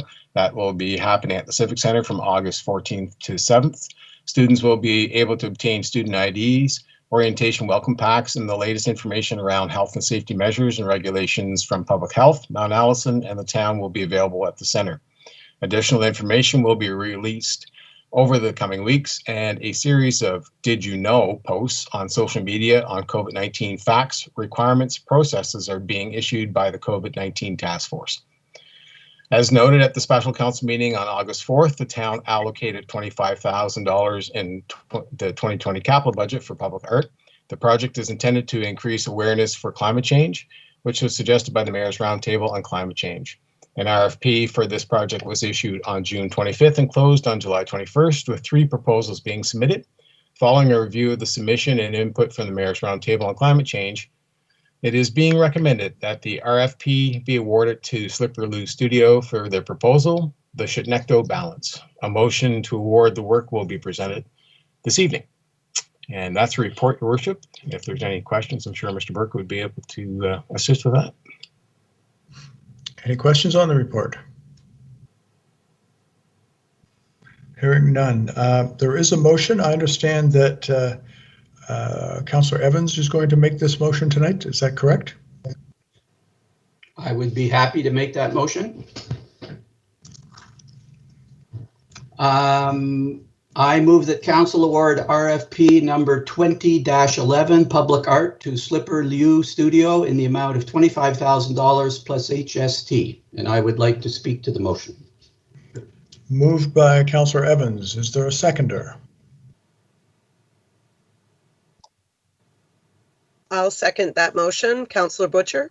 Thank you, Councillor Butcher. Seconded and open for comment. Councillor Evans, you've indicated you wish to speak to it. Oh, Councillor. Yes. Sorry, Councillor Evans. Councillor Finney had his hand up first, I think. Your Worship, my question is, it's $25,000 plus HST. Are we also paying to have it shipped here? Or is it being built in Vancouver and being shipped here? Or are they buying the materials here? Is there additional cost to this is what I'd like to know. Mr. Burke, would you? Yeah, thank you, Your Worship. Thank you, Councillor Finney. The RFP price includes shipping and installation. So it's all included in that one fee. 25,000 plus HST. Correct. Yeah. Okay. That's good, Councillor Finney? Yes, Your Worship. Okay. Then we have Councillor Evans. You were next, I believe.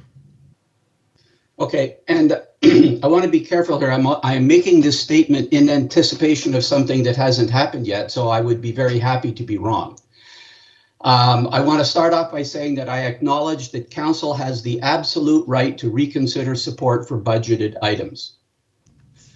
In my opinion, though, there should be good reasons based on new information. Without that, again, and this is again in my opinion, the time for changing one's mind has passed. Because to have allocated the budget, got input from the Mayor's Roundtable on Climate Change, sought proposals, selected a successful submission, and had a discussion meeting and not brought up any objections, but then at this late date to turn around and say, nope, well, that looks unprofessional to me, and will, I fear, have a chilling effect on future submissions, to say nothing of the effect on the morale of our professional staff who have put a lot of work into implementing what we had directed them to do. Being fickle is not something that council should want to get a reputation for. I'll be voting in favor of the motion. Okay, Councillor Butcher, you were next. Thank you. It's true what Councillor Evans said, that we had already allocated this money to go towards public health, and we have already consulted with the other stakeholders in this. But I would just like to say that I think that this piece of art is really fabulous and so specific to here. We've got a Canadian artist, but world renowned. And the amount of thought and time and energy that was put into meeting all of the aspects that we were mentioning in our proposal. It's a cattail. It involves the wind. It refers to the corridor and the special place that we have as far as transportation and migration goes. Sackville Wind. It is marking the direction of the wind. It's marking the direction of how we go with climate change and the things that we're putting into place to fight that and to be leaders with that. I think that it is a really, really neat piece that could potentially be seen from the highway, depending on where it's put. I really like everything about this piece. So I'll be speaking in favor of it tonight. Thank you, Councillor Butcher. Deputy Mayor Aiken, you're next. No, thank you, Your Worship. I think to the relief of the CAO, I will be supporting this motion tonight. I was torn about how to vote for this one because in my mind, it has precious little to do with climate change. It's a very nice piece. I don't argue the value is public art. But when you have to make something with smelted metal, put it on a plane and ship it here, the argument for it being somehow contributing to climate change gets a little thin for me. And I would sort of cautionary note, if we're going to do anything about climate change, you have to go a lot further than these sorts of actions. I'm not entirely comfortable with supporting it, but at the end of the day, I recognize that it's a world famous, well-respected artist that's put in a submission to us that's been accepted, and the ensuing publicity and cachet for the town, I think, will make it worthwhile. So for those reasons, I'm going to be supporting this. Thank you, Deputy Mayor. Councillor Black, I think you're next. Thanks. Ron had said what I was gonna say, but I mean, it is a piece of art, which is wonderful, and we had included that in our budget. But the impact for tourism and people coming to see that piece of art and what it can mean for people visiting Sackville is significant. And what makes it most significant in my mind is the fact that it's huge. I mean, for the $25,000, we're getting this 15-foot. It's not. If it was 3 feet high, it would be weird. But having it being 15 feet tall is going to be something that you really can't miss. And I think that the placement is going to be interesting and strategic, I think, of where it is and its impact on the town. But I will definitely be voting in favor of this. Thank you. Thank you. Councillor Michaud, please. Thank you, Worship. First of all, I take exception to Councillor Evans' position. The fact of makes it sound like we make our decisions before we actually have all the information, or we've already made up our minds just because staff have done their work. First of all, since this came to the attention of the public for the first time last Tuesday, in that time frame, some questions have been asked. So, in turn, I'm about to ask some questions in regards to this and this project. One of the ones that have been raised most often to me is the fact of is that this work is being created by someone outside the region or across the country, and the fact where here we are, a municipality that prides itself in having a very prominent community for arts, So I'm wondering if there may have been something within the RFP that may have hindered more regional or local submissions, and and I'd like to know, were any local artists who have created works for the municipality previously contacted to see if there was interest in being part of this? So with Mr. Burke, I believe you've addressed that a couple of times. Perhaps you can address that now. Yeah, thank you, Your Worship, and thank you, Councillor Michaud, for the question. The RFP ad was sent to all of the faculty in the Department of Fine Arts at Mount Allison. In addition, it was sent to some past artists who have completed works for the town. It was sent to the New Brunswick Arts Council, who is kind of the provincial organization that represents artists within the province. And Strutt's Gallery also shared it with their membership too, I believe.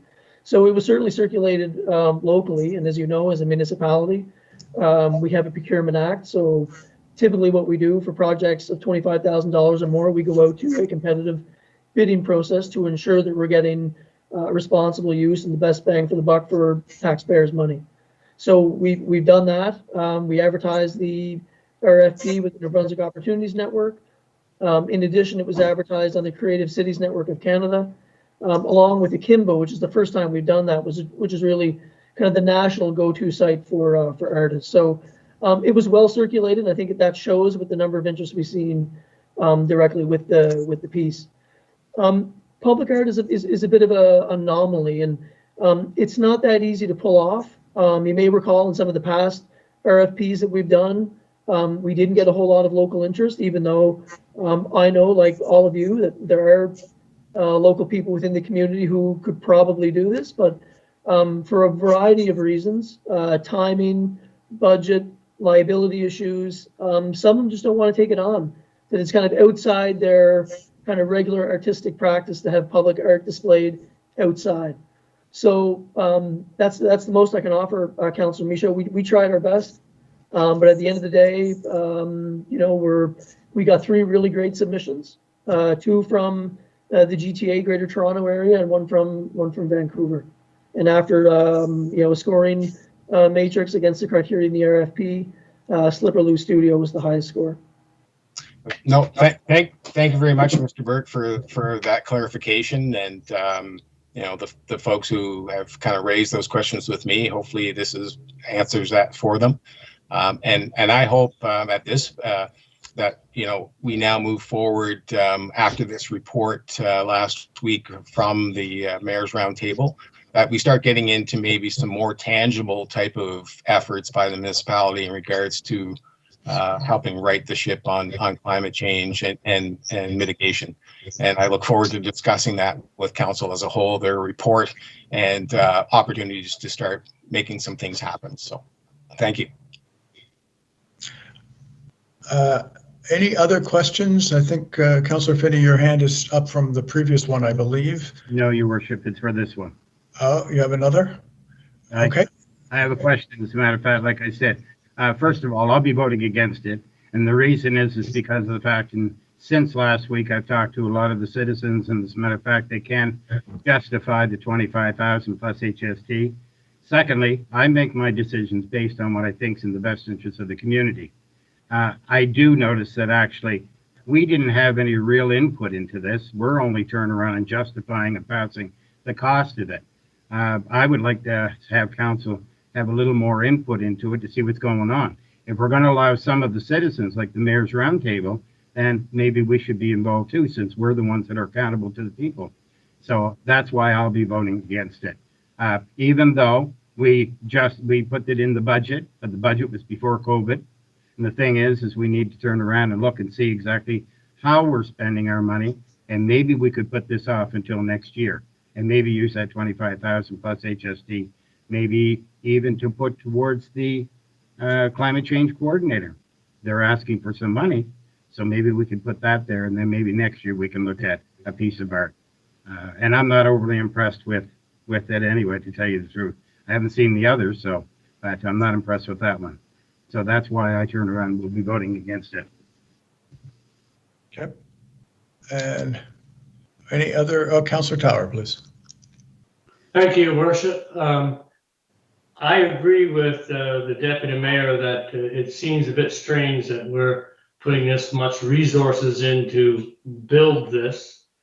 But I think that the impact on tourism of having someone talented as this doing the job and the impact it has on bringing attention to climate change as a message board, you know, how you want to look at it, it's gonna, the changing times, the wind will be changing. So just like the opinions in this town flow around, or the opinions on climate change are always changing.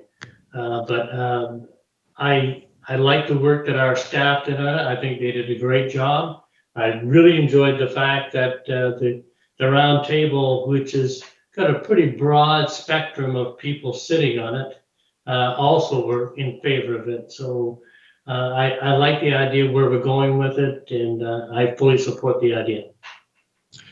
I think everybody who has wanted to speak has spoken, I think. Unless there is another, I will call for the question. So, all those in favor? Aye. Aye. Aye.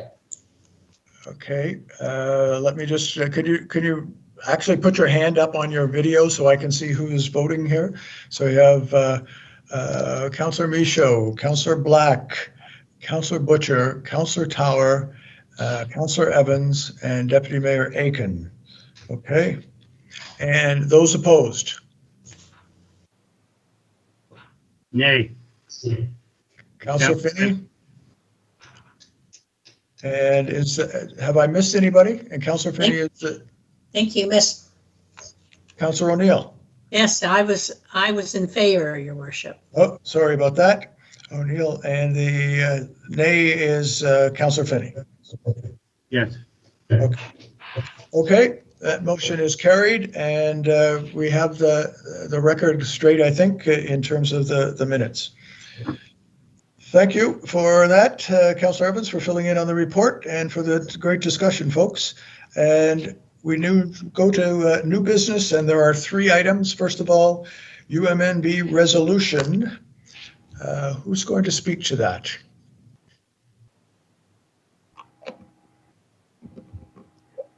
Is there anybody prepared to speak to the UMNB resolution?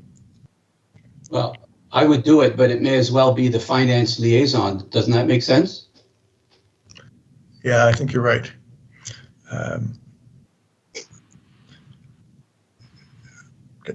Finance and liaison, anybody wish to pick up the motion, please?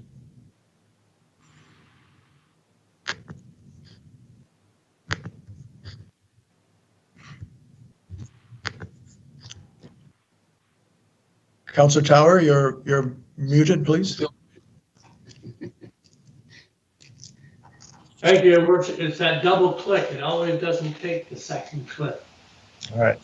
Okay.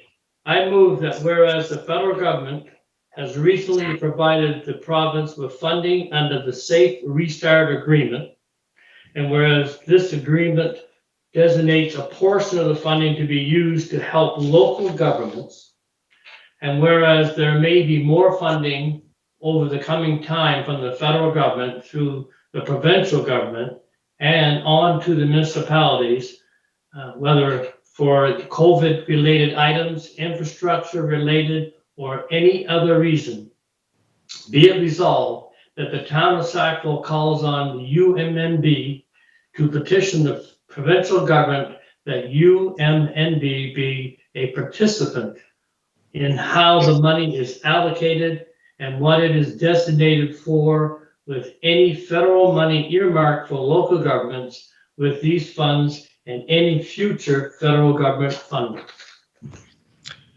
Moved by Councillor Tower. Deputy Mayor, I'll second that, Your Worship. Thank you. Comments, questions on the motion? Had a good discussion on it in the discussion group. If everybody's comfortable, I'll call the question. Question? All those in favor? Aye. Aye. Opposed? That motion is carried. Thank you, Councillor Tower, for doing that. Return to council chambers. This is a new addition in that we are meeting virtually once again, and the question for us that we would like to have some public discussion of is what we need to do, or when we would consider, or what the conditions are attached to us returning to council chambers. Obviously, we are still under COVID emergency measures, and there's certain criteria for that. There is some ability to been portrayed and communicated to us that there's some ability, we believe, to be able to get at least the staff and councillor in and meet those measures. But we wanted to have that discussion tonight so that people could understand where we're at as a whole council. And what I would prefer is, I guess, is for those who wish to speak to the topic, put your hand up and we'll have those sent out and have a little debate after that if you wish to go, or if we reach an agreement on some type, perhaps someone will make a motion. So in the order in which I've seen hands coming up, the virtual hands, I will go with Councillor Evans. Thank you. I've been doing a lot of thinking about this very important topic, and I've prepared a statement which I would like to read. And I feel I should warn you, I will probably use my whole 10 minutes. First of all, I want to have meetings in public. I want to see people face to face. I want to shake hands and hug people. I want to hold my grandchildren. I want things to be like they were BC, before COVID. But sadly, they are not. And besides, what I want is not something I get to consider when I do my job as a councillor. As I have said many times before, my job is to consider the welfare and interests of the entire municipality when making decisions. I don't think that those who seem to disagree with me are wrong. I'm not even convinced that we disagree. I think that in a fundamental way, we just have different understandings of this confusing situation we find ourselves in. I think that there are a lot of people who have been inconvenienced by having to behave differently for months now. They're tired of it, and many think that it wasn't necessary. It might surprise you to know that I agree with them. I'm just as tired of it as they are. And it turned out many of our precautions weren't necessary. Well, not necessary in the same way that my having paid for fire insurance for 40 years without ever having collected a dime turned out to be unnecessary. In the same way that my having worn a seatbelt every time I've driven a car and never needed one turned out to be unnecessary. Not necessary yet. But was that a mistake? Do I regret those decisions? No, I behaved that way in case something bad happened, so that it wouldn't be as bad if it did happen. We have been avoiding contact with other people, keeping our distances, limiting exposure times, wearing masks, not because the virus is here, but in case it shows up. The issue before us today is whether we have face-to-face council meetings again. But we are considering this matter in the context of a global pandemic, which, fortunately, we have so far avoided here in Sackville. But that doesn't mean that the pandemic is over or that the risks are less than they were months ago. Being careful is not something that you do for a while and then stop. Just like fire insurance and seatbelts, you have to keep doing it as long as the risks are there. We are in a pandemic, which means that the virus and the disease are everywhere around the world. Millions have been affected and hundreds of thousands have died and more every day. The virus can spread rapidly and we are not immune. We know these things are true. It is also almost certainly true that the coronavirus is not in Sackville right now and that no one here has COVID-19. Mostly thanks to early government restrictions on travel and gatherings, and good luck. But our own good fortune could easily change. It would only take one infected person coming to town. And because of the time delay between the cause and the effect, and the possibility of pre- and asymptomatic transmission, by the time we see evidence that there are infected people in our community, it will be too late to start being careful. just like it's too late to put your seatbelt on after your car hits the guardrail. The only way to ensure that we are taking precautions in time to limit the spread of infection is to start now, before the virus is present, before it is actually necessary. That's why they're called precautions. We have to keep doing this until we are all immune, which could be a long time. The alternative is to drive without a seatbelt or to not have fire insurance. It'll be fine until it's not. Or as my dad used to say, if you run across the street with your eyes closed and don't get hit by a car, that doesn't make it a good idea. But we can't all keep self-isolating indefinitely, because if we did, life would grind to a halt. So we need to focus on doing essential things carefully and restrict doing optional things. Or, as some of my colleagues like to say, we need to focus on the difference between needs and wants. And by the way, following guidelines doesn't keep us safe. Guidelines are the product of compromises, and safety is only one of the considerations. They keep us safer, but the risks are still present. Those who can should avoid contact with others. Those who must have such contact need to behave as if they were infected, because we can't know that we're not. This can be inconvenient, but it's not complicated. It's actually quite simple. Wear a mask and keep apart from people as much as possible. That means limiting our indoor interactions to things we must do, and then ensuring that we do them considerately. So for example, when you go to the grocery store, go once a week, not every day, and go alone. Don't tag along for company. When you go anywhere that people are required to work, wear a mask for them and for you. Just because you can physically distance most of the time doesn't mean that they can. I think that governments should mandate wearing masks, but if they don't, be a good neighbor and wear one anyway. No one ever told us that we could have everything we wanted. We're in a pandemic. A pandemic is a bad thing. So it means we can't always have what we want when we want it. That's an inconvenience. Many people are having to make huge sacrifices they didn't ask for. People who lived on tips and commissions have lost their jobs. Owners of bars and coffee shops have gone out of business. Proud people are going to food banks. Doctors and nurses are risking their lives. People working in grocery stores are on the front lines, as are daycare workers, and teachers will be too. So don't view the inconveniences you face as a deprivation. Think of it as a sacrifice you're willing to make for those who don't have a choice. We should all be doing our bit. And if we do, we will make this pandemic less bad than it might otherwise be. But if we're thoughtless or selfish, then people can die needlessly. The governor of Florida probably regrets that in May, he mocked people who predicted that Florida could become like New York, claiming, well, it hasn't happened. He should have added yet. It's like we're in a dry forest and there are fires raging all around us. We should be preparing appropriately, not saying, oh, good, it's not happening here. There is no good reason to believe that the pandemic is almost over. By looking south of the border, we can see what our future could easily look like if we carelessly let down our guard and get unlucky. Surges in cases are the direct result of the relaxation of precautions.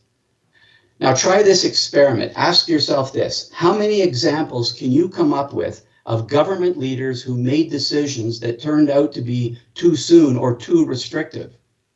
And what were the negative consequences? Right? Now ask yourself the easier question. Think of how many leaders made decisions that were too late or not restrictive enough, and think of the needless suffering and death that resulted. I don't think that enough of us have been behaving carefully yet. I've seen many examples of people violating our current lax restrictions. I think that we should mandate wearing masks in all buildings accessible by the public. I think that we should be leading by example and behaving in a way that reflects the reality that we're still in the midst of a pandemic. We should be doing all we can to limit its spread should the virus show up.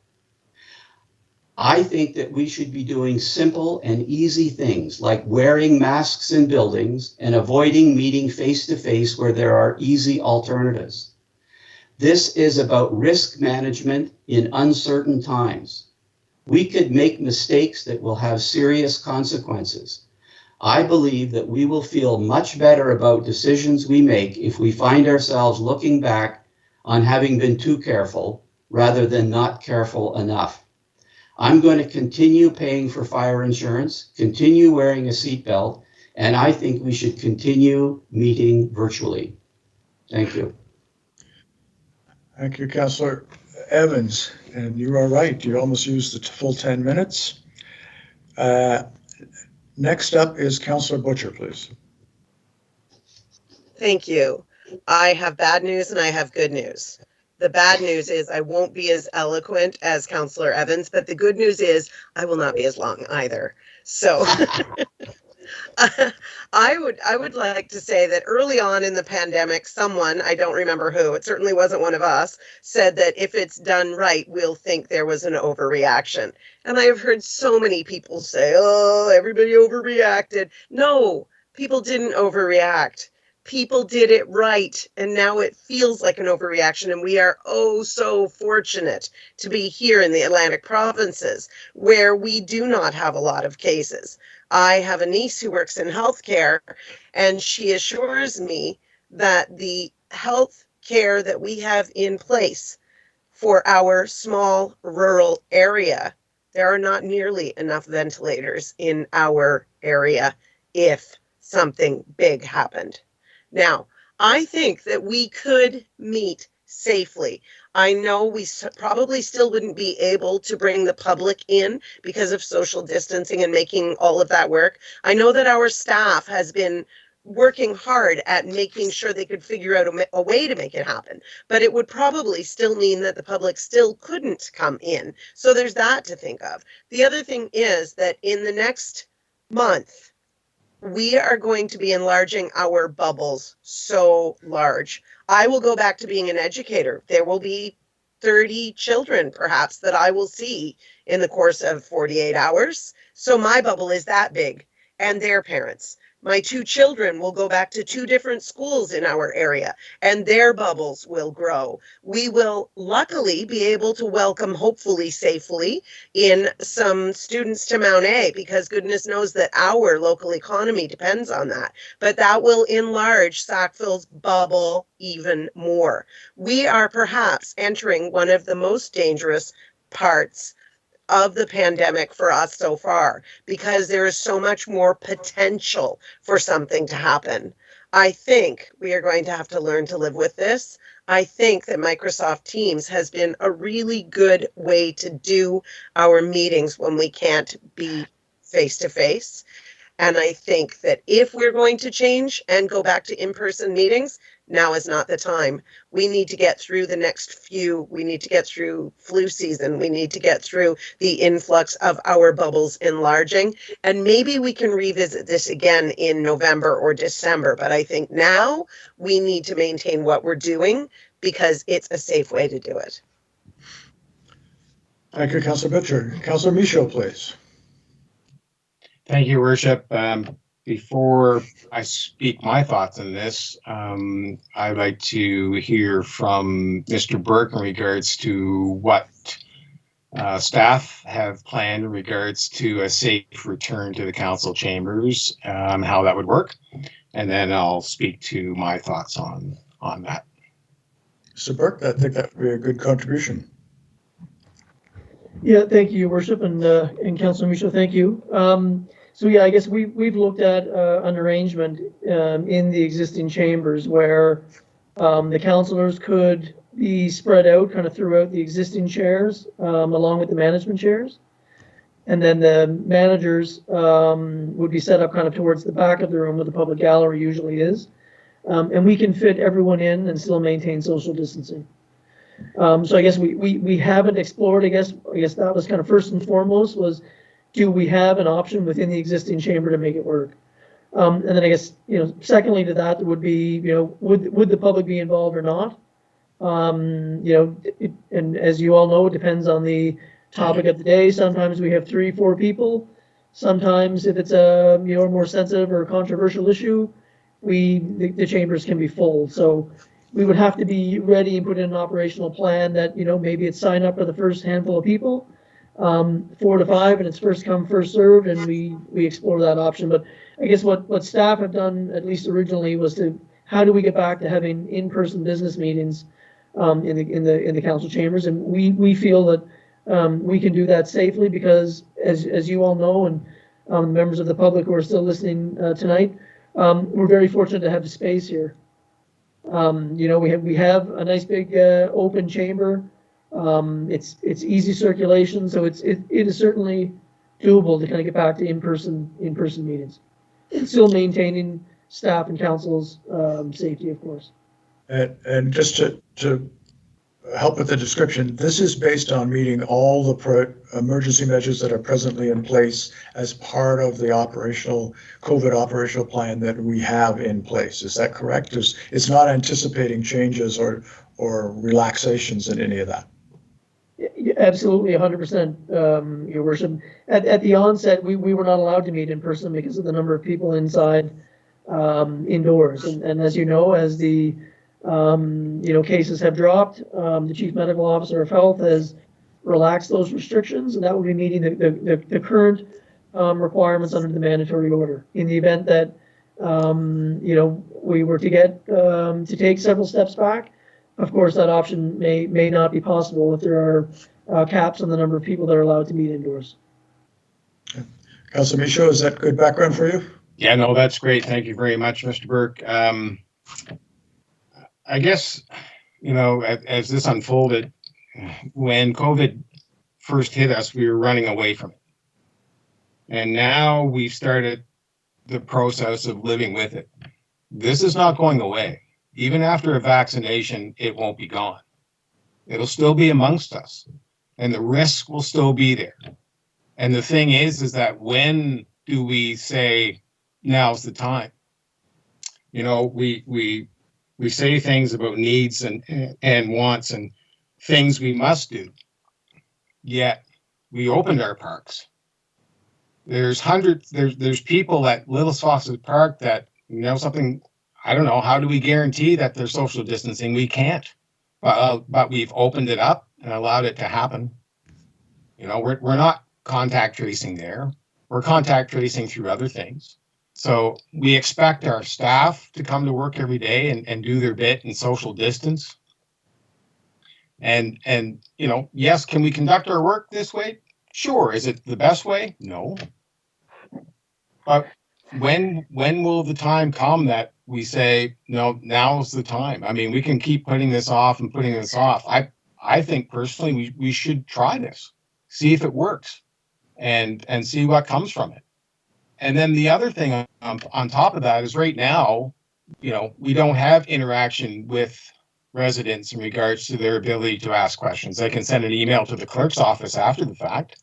So then at that point in time, if we continue to go virtual or even in chambers, how do we accommodate that? Do we accommodate that through some sort of phone-in system? There's a lot of things to look through here.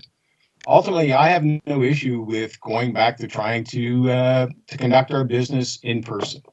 I feel confident that the protocols will be put in place. I feel confident that I know what I need to do in order to protect other people, and hopefully the people in this group know what they need to do to protect me. I deal with it many hours a week working in retail. I see it every day, and people come in. There's people that respect my distance. There's people who wear masks, but then there's other people that still reach by me or get in my space. And the thing is that I don't think that's going to change. That's not going to stop. However, how do we deal with that? Personally, as a council, we're showing, and our staff are showing, some leadership to try to get our community back to some sort of sense of what it was. And I think we need to get ourselves back to that same space. I understand people's concerns. I don't live in fear of COVID-19. I've learned to live with it. And I think that's where we have to draw the line here, because we need to learn to live with this and conduct our business accordingly. And I look forward to discussion on masks, because, I think that's a key part. And I'll agree with Councillor Evans and Councillor Butch on that. I think that's a very key part. And, I'll save that for the mask discussion, but that's my position in regards to getting us back into council chambers. Okay. Actually, I think Councillor Black was next, and then we'll go to Councillor O'Neill and Aiken. Councillor Black. You're on mute. You're on mute, Andrew. Sorry about that. Let me start with a joke. So I think that we could do this in one of two ways. Number one, the first way would be that we have our council meetings outside. That's one option. The second option is that we rent the Coastal Inn, and all of council and staff and families just quarantine in the Coastal Inn and continue to do our business there on a monthly basis. So I don't know, maybe those are some options. Anyway, I think that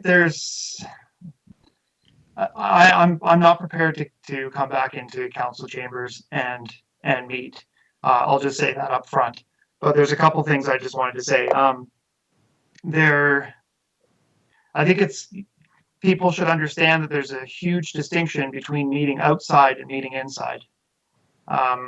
We've opened our parks, and I've been to the lake lots of times. I've been to the park downtown lots of times, and I see people who are too close together sometimes. But it's not for me to say that they shouldn't be doing that. It's possible that maybe they are bubble families, that this is what they've been doing since that was allowed.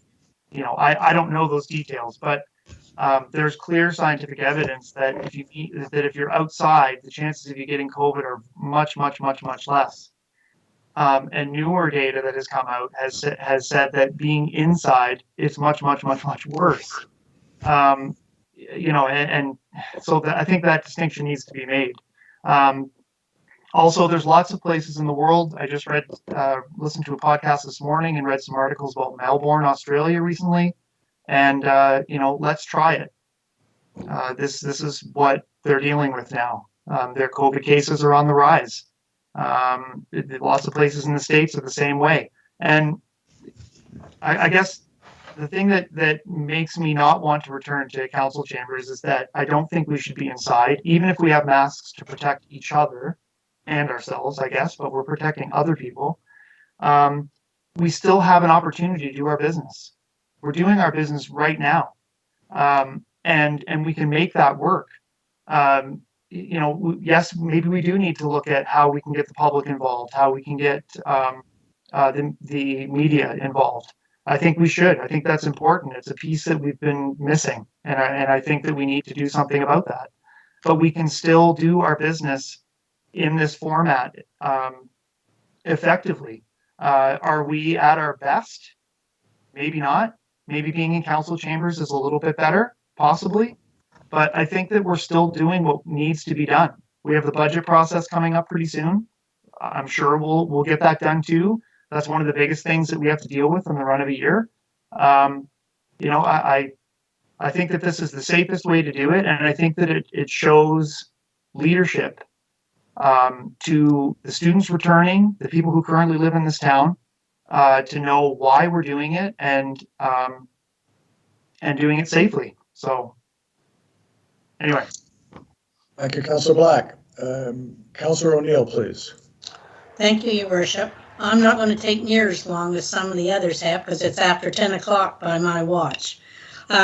Just first, I'm going to say we have to look at ourselves and think our job isn't just for ourselves or one or two people. Our jobs are for over 5,000 people as we sit here as mayor and council. And I'm not prepared to go out and this, to me, this is the way to meet, even though I've only got 2 or 3 more times to sit in front of this thing. But, and also, to me, the scariest part is what we're going to face within the next month and a half. And that's with students coming in by the hundreds from away plus the children going back to school, as Councillor Butcher spoke about, and so on. People, it's to me, to me is the scariest time that we're going to have right now, and hopefully everybody will do what we have to do to stay safe and well in our town. But I'm contented to sit here this way rather than going out into a council chambers. You? Thank you, Councillor O'Neill. I got a text that also warns me it is 10 o'clock. Thank you, Councillor O'Neill, for reminding us. We do have another topic that's going to be probably in-depth as well. I just want to flag that if we wish to proceed past 10:30, we need a special motion. So if you're able to be quicker, I'd appreciate that. Councillor Deputy Mayor Aiken, please. Thank you, Worship. I will be quicker. I think we're going to be considering masks next up, and possibly, putting that restriction on, or that requirement on the population of Sackville. I think it's hypocritical of us to relax our own restrictions at the same time. I have a former student who is a infectious disease professor at Guelph, and she tells me that in her own life, if it's, some stage of reopening in Ontario stage 3, she operates at stage 2 because she knows what can happen. So I don't think going back to chambers is a great idea right now. Thank you, Deputy Mayor. Is there any other councillor that wishes to provide an opinion of their view, please? Councillor Tower, you haven't spoken? Thank you, Worship. I'll be very short. There are so many reasons not to go back to councillor chambers. I haven't heard really any that says, yes, we really should. I think the safety is far more important, and as everybody's mentioned, the bubbles are going to be jumping big time here, and that's just going to add to concern. So I'm really not in favor of changing that, but I really think that if we maintain this, that we find a way for the public to at least put in questions so that we can take them and respond to them, either through a phone call in or limit it to one email directly to the town's email address and then picked up by somebody in staff, and then they can be put forward. So that staying where we are, the status quo is great, but let's give the people a chance to bring messages in somehow. We got to answer the questions. Thank you. Thank you, Councillor Tower. Any other councillor wish to weigh in? This was not necessarily a purpose to have a motion. It was to have the debate in public so that people could hear where people were standing. So we're not anticipating this coming to a particular conclusion today. So if there's anybody else that wishes to just weigh in on their position, please indicate that now. Otherwise, we're going to have a fairly similar discussion on the last item of new business, which is the question of masks. So if I'm not hearing anybody else wishing to speak, please know that we've been on long enough that the first time my battery went and I had to plug this computer in, hence the different background. So we are getting along slowly here. Okay, I appreciate the conversation we have. And if we're okay, I would suggest we're ready to move on then. And we have added to the new business agenda the question of community masks. And this is a fairly complex item. I'm not sure how we want to start this. Maybe the CEO and I had a bit of a discussion over this, just some of the questions that we would need to raise. I don't know, would it be appropriate, Mr. Burke, for us to kind of talk about some of those questions in terms of what need to be discussed in terms of what the bylaw mechanism is, what the provincial emergency measures are, what the enforcement questions are, anything like that in terms of a context before we get into individual discussion? Yeah, Your Worship, I think that would be helpful to set the context before we start, yes. And I can do that, or you can, is that your call? Well, I think the only one I would put is the context of the emergency measures comes from the Chief Medical Officer of Health, and she has addressed the mask question, and she last week made it clear, she said, we do have a mandatory province-wide obligation for masks, and the only way you cannot wear masks is if you cannot socially distance. So her view was that is in place already, and it's a question of social distancing versus a mask question. That said, she also indicated that she thought there was some element of municipal authority that could be exercised. There was some debate about that. UMNB wasn't so sure that that was the case. They appear to have come around a little bit more, and I think we now, having looked at it, think that there is some jurisdiction we might do. Question is whether it would duplicate the provincial one or whether it's more specific, and which one would take precedence over the other if there's a conflict. So all of those, I would then ask Mr. Burke to maybe just speak to the bylaw mechanism, jurisdiction, and enforcement. Yeah, thank you, Your Worship. As all members of council know, I guess we carry out our business under the Local Governance Act. So that indicates, how we, conduct meetings to the types of bylaws that we can pass. So one of the very first sections in the Local Governance Act indicates that the municipality may pass a bylaw to protect the health and safety generally of the protection of the general public. So that's the kind of the open clause, I guess. And if I did have a brief conversation about this today with our lawyer, and I do have some legal advice as well. So I guess typically we're as you all know, we're in the service delivery business. So we haven't, to use a legal term, and as you all know, I'm not a lawyer. But we haven't occupied the field of public health. The Department of Public Health, through the Chief Medical Officer of Health, has done that through the mandatory order of working with the Premier.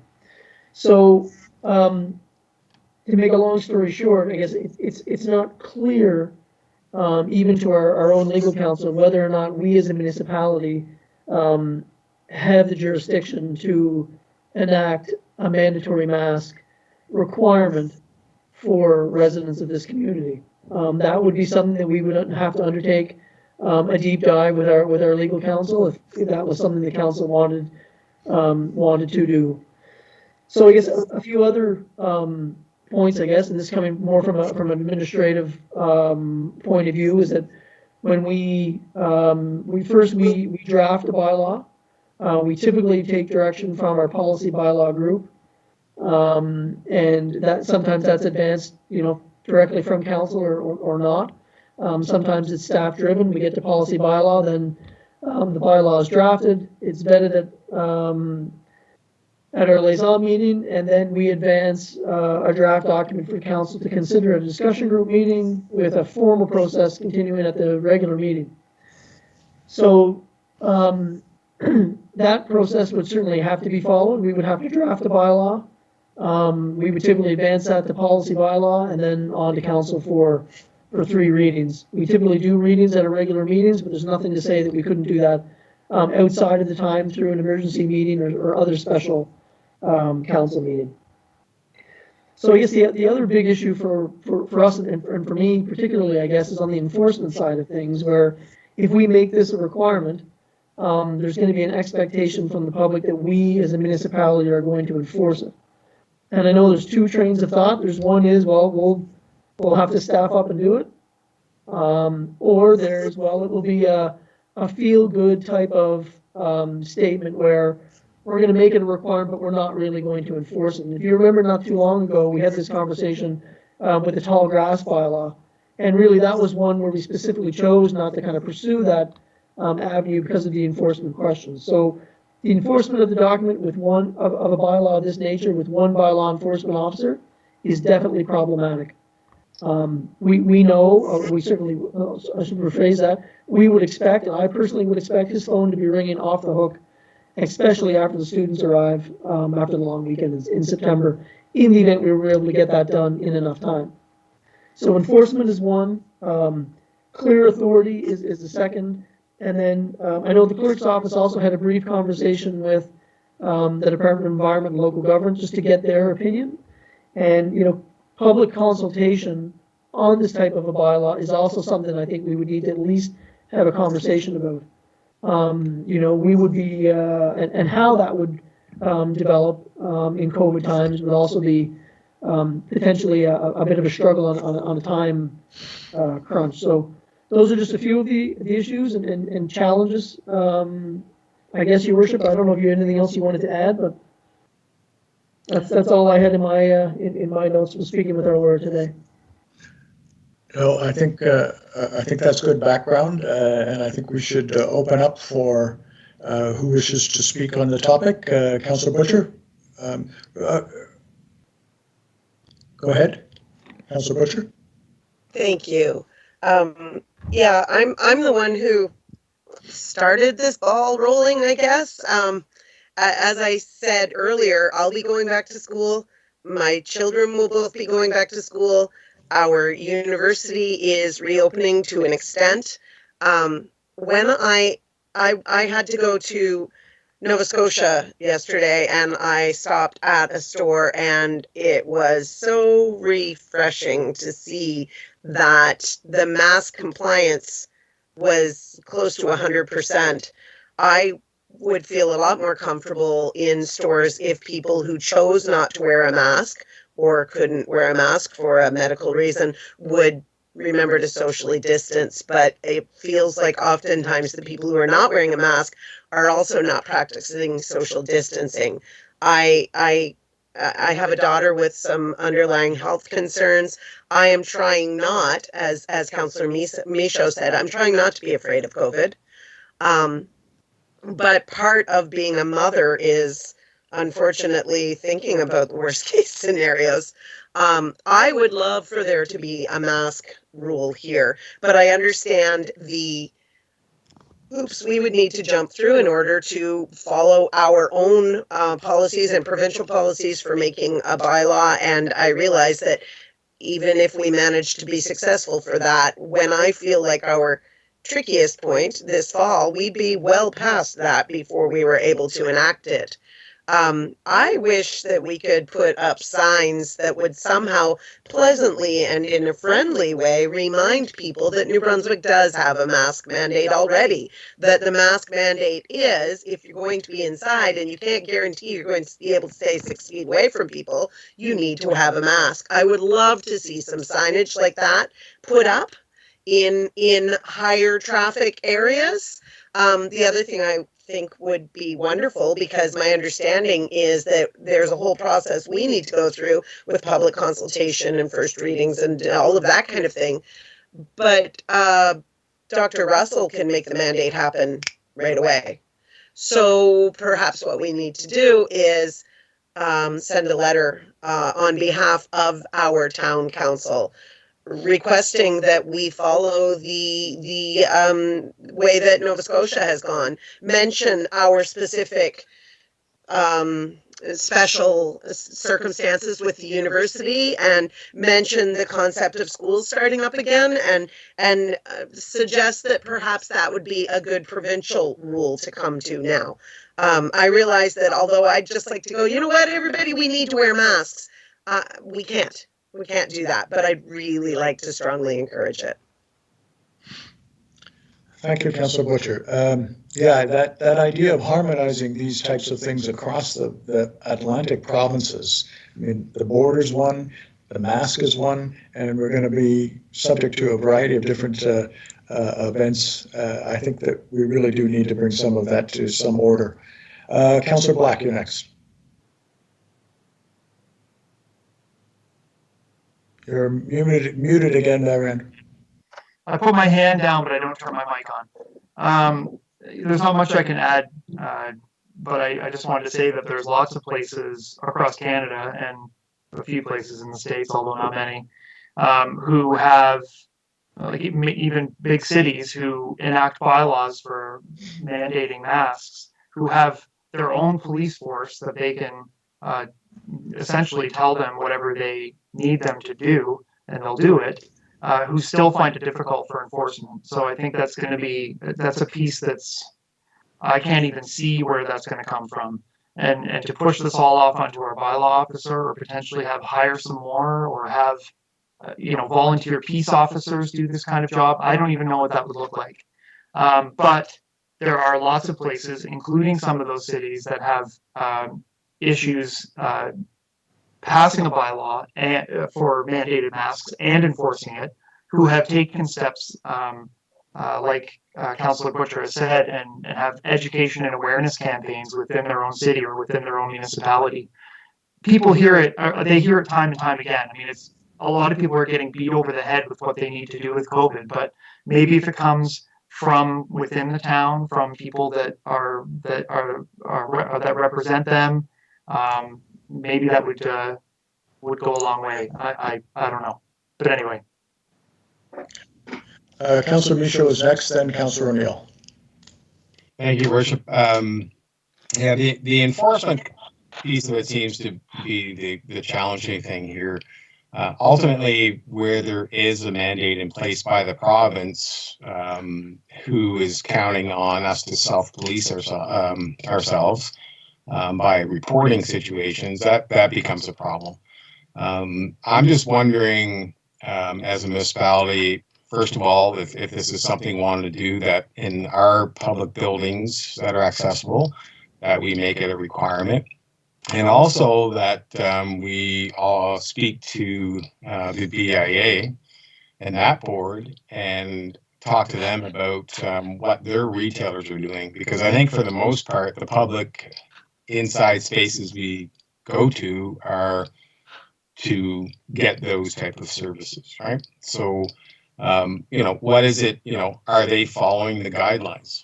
Are they ensuring that, if you look at most of the retail spaces downtown, you cannot guarantee keeping a social distance at all the time. It's impossible. So that being the case, then these retailers should be ensuring that the customers coming into their establishment, it's their establishment, they can run it the way they choose to run it. However, it's being mandated by the province, the public health, that people should be wearing a mask.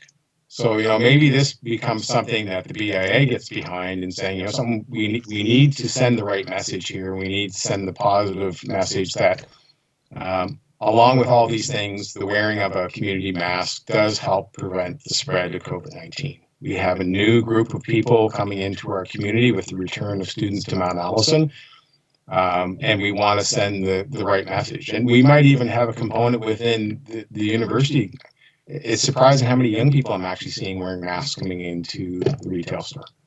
So there might even be a component there of students coming in, students from overseas coming in who are doing this anyway. They were doing it before COVID-19. That might be people that we can lean on to kind of deliver that message that, if you go in, let's set the proper example. We've committed to this bubble, let's set the example. So if the BIA's committed to this bubble, then, maybe it's time that they start working with their retailers in that area to ensure that they are complying and to ensure that we're sending the right message as a business community and as a municipality that, in these circumstances, we need to be wearing a mask. Anyway. Okay, thank you, Councillor Michaud. Councillor O'Neill, please. Thank you, Your Worship. We had mentioned about trying to pass a law or whatever here in Sackville that we wear masks. There's no way that we could ever enforce that, so that would just be a waste of time and energy. I think it would be a good idea if there was a letter sent to Dr. Russell asking that she really think about making it mandatory that we wear masks. Especially, I just worry that we're going to in a university town and also a town with a lot of seniors. So, but then she also, Councillor Butcher also mentioned something about signage or something like that, and I thought maybe with the BEIA and the town and so on, maybe there could be cute little posters of some kind made and offered to the different stores to put at their doors or somewheres where you'd say, hey, where's your mask? Or, I don't know, just something kind of that might catch their eye and say, gee, I guess maybe I better get a mask or start wearing it. But I think it's important that people going into different places really have one on. So there's no way the town can enforce it, but maybe just a little bit of literature might help. Okay. Thank you for that. We are at 10:20. I only see one more hand up. Deputy Mayor Aiken, is your hand up to speak on this one? It is, but it's late and I'll send an email. Okay. What I want to summarize, if that's okay, is I think we have a whole set of, we're not coming to a resolution here, but what we have is several suggestions that I think is actually quite a strategy overall. One, a letter to the Chief Medical Health Officer on the question of masks and harmonizing with Nova Scotia's approach. Two, asking for education and communication tools that the Chief Medical Health Officer might have or be willing to produce about masks. Three, town to consider the public spaces of their public buildings to make it a policy as part of the COVID operational plan that masks are required. Four, to entertain with the BIA about an inventory of how local businesses are planning to enforce the provincial mandate, which does apply to them. And maybe the fifth thing is for the town to consider, because we've been looking for ways to help local businesses, to consider setting aside a little bit of budget for an ability to purchase some of those tools, communication methods, etc. So I think there's quite a bit that you have brought tonight that all deserves looking at, and if we could action on some of that in the next few weeks, I think we'd be much farther ahead. And I think you're right, a good sound message for the town is taking care of its responsibilities in its area. Businesses will take responsibility for its area. We will help, and we will advocate through the medical officer of health for the tools we need to do that. So I'm really pleased with this discussion. If you're comfortable with my summary, I'll work with Mr. Burke to make sure that we have this all laid out. And I'm hoping I'm seeing some nodding, or is that just tiredness? So if you're okay, then I would look for a motion. I move we adjourn. Councillor O'Neill's makes a motion to adjourn. Is there a seconder? I'll second that, Councillor Michaud. Councillor Michaud seconds. All those in favor? Aye. Aye. Thank you. Motion is passed. Thank you very much. Thank you for all the points you've made tonight. I appreciate it all. Thanks, everybody.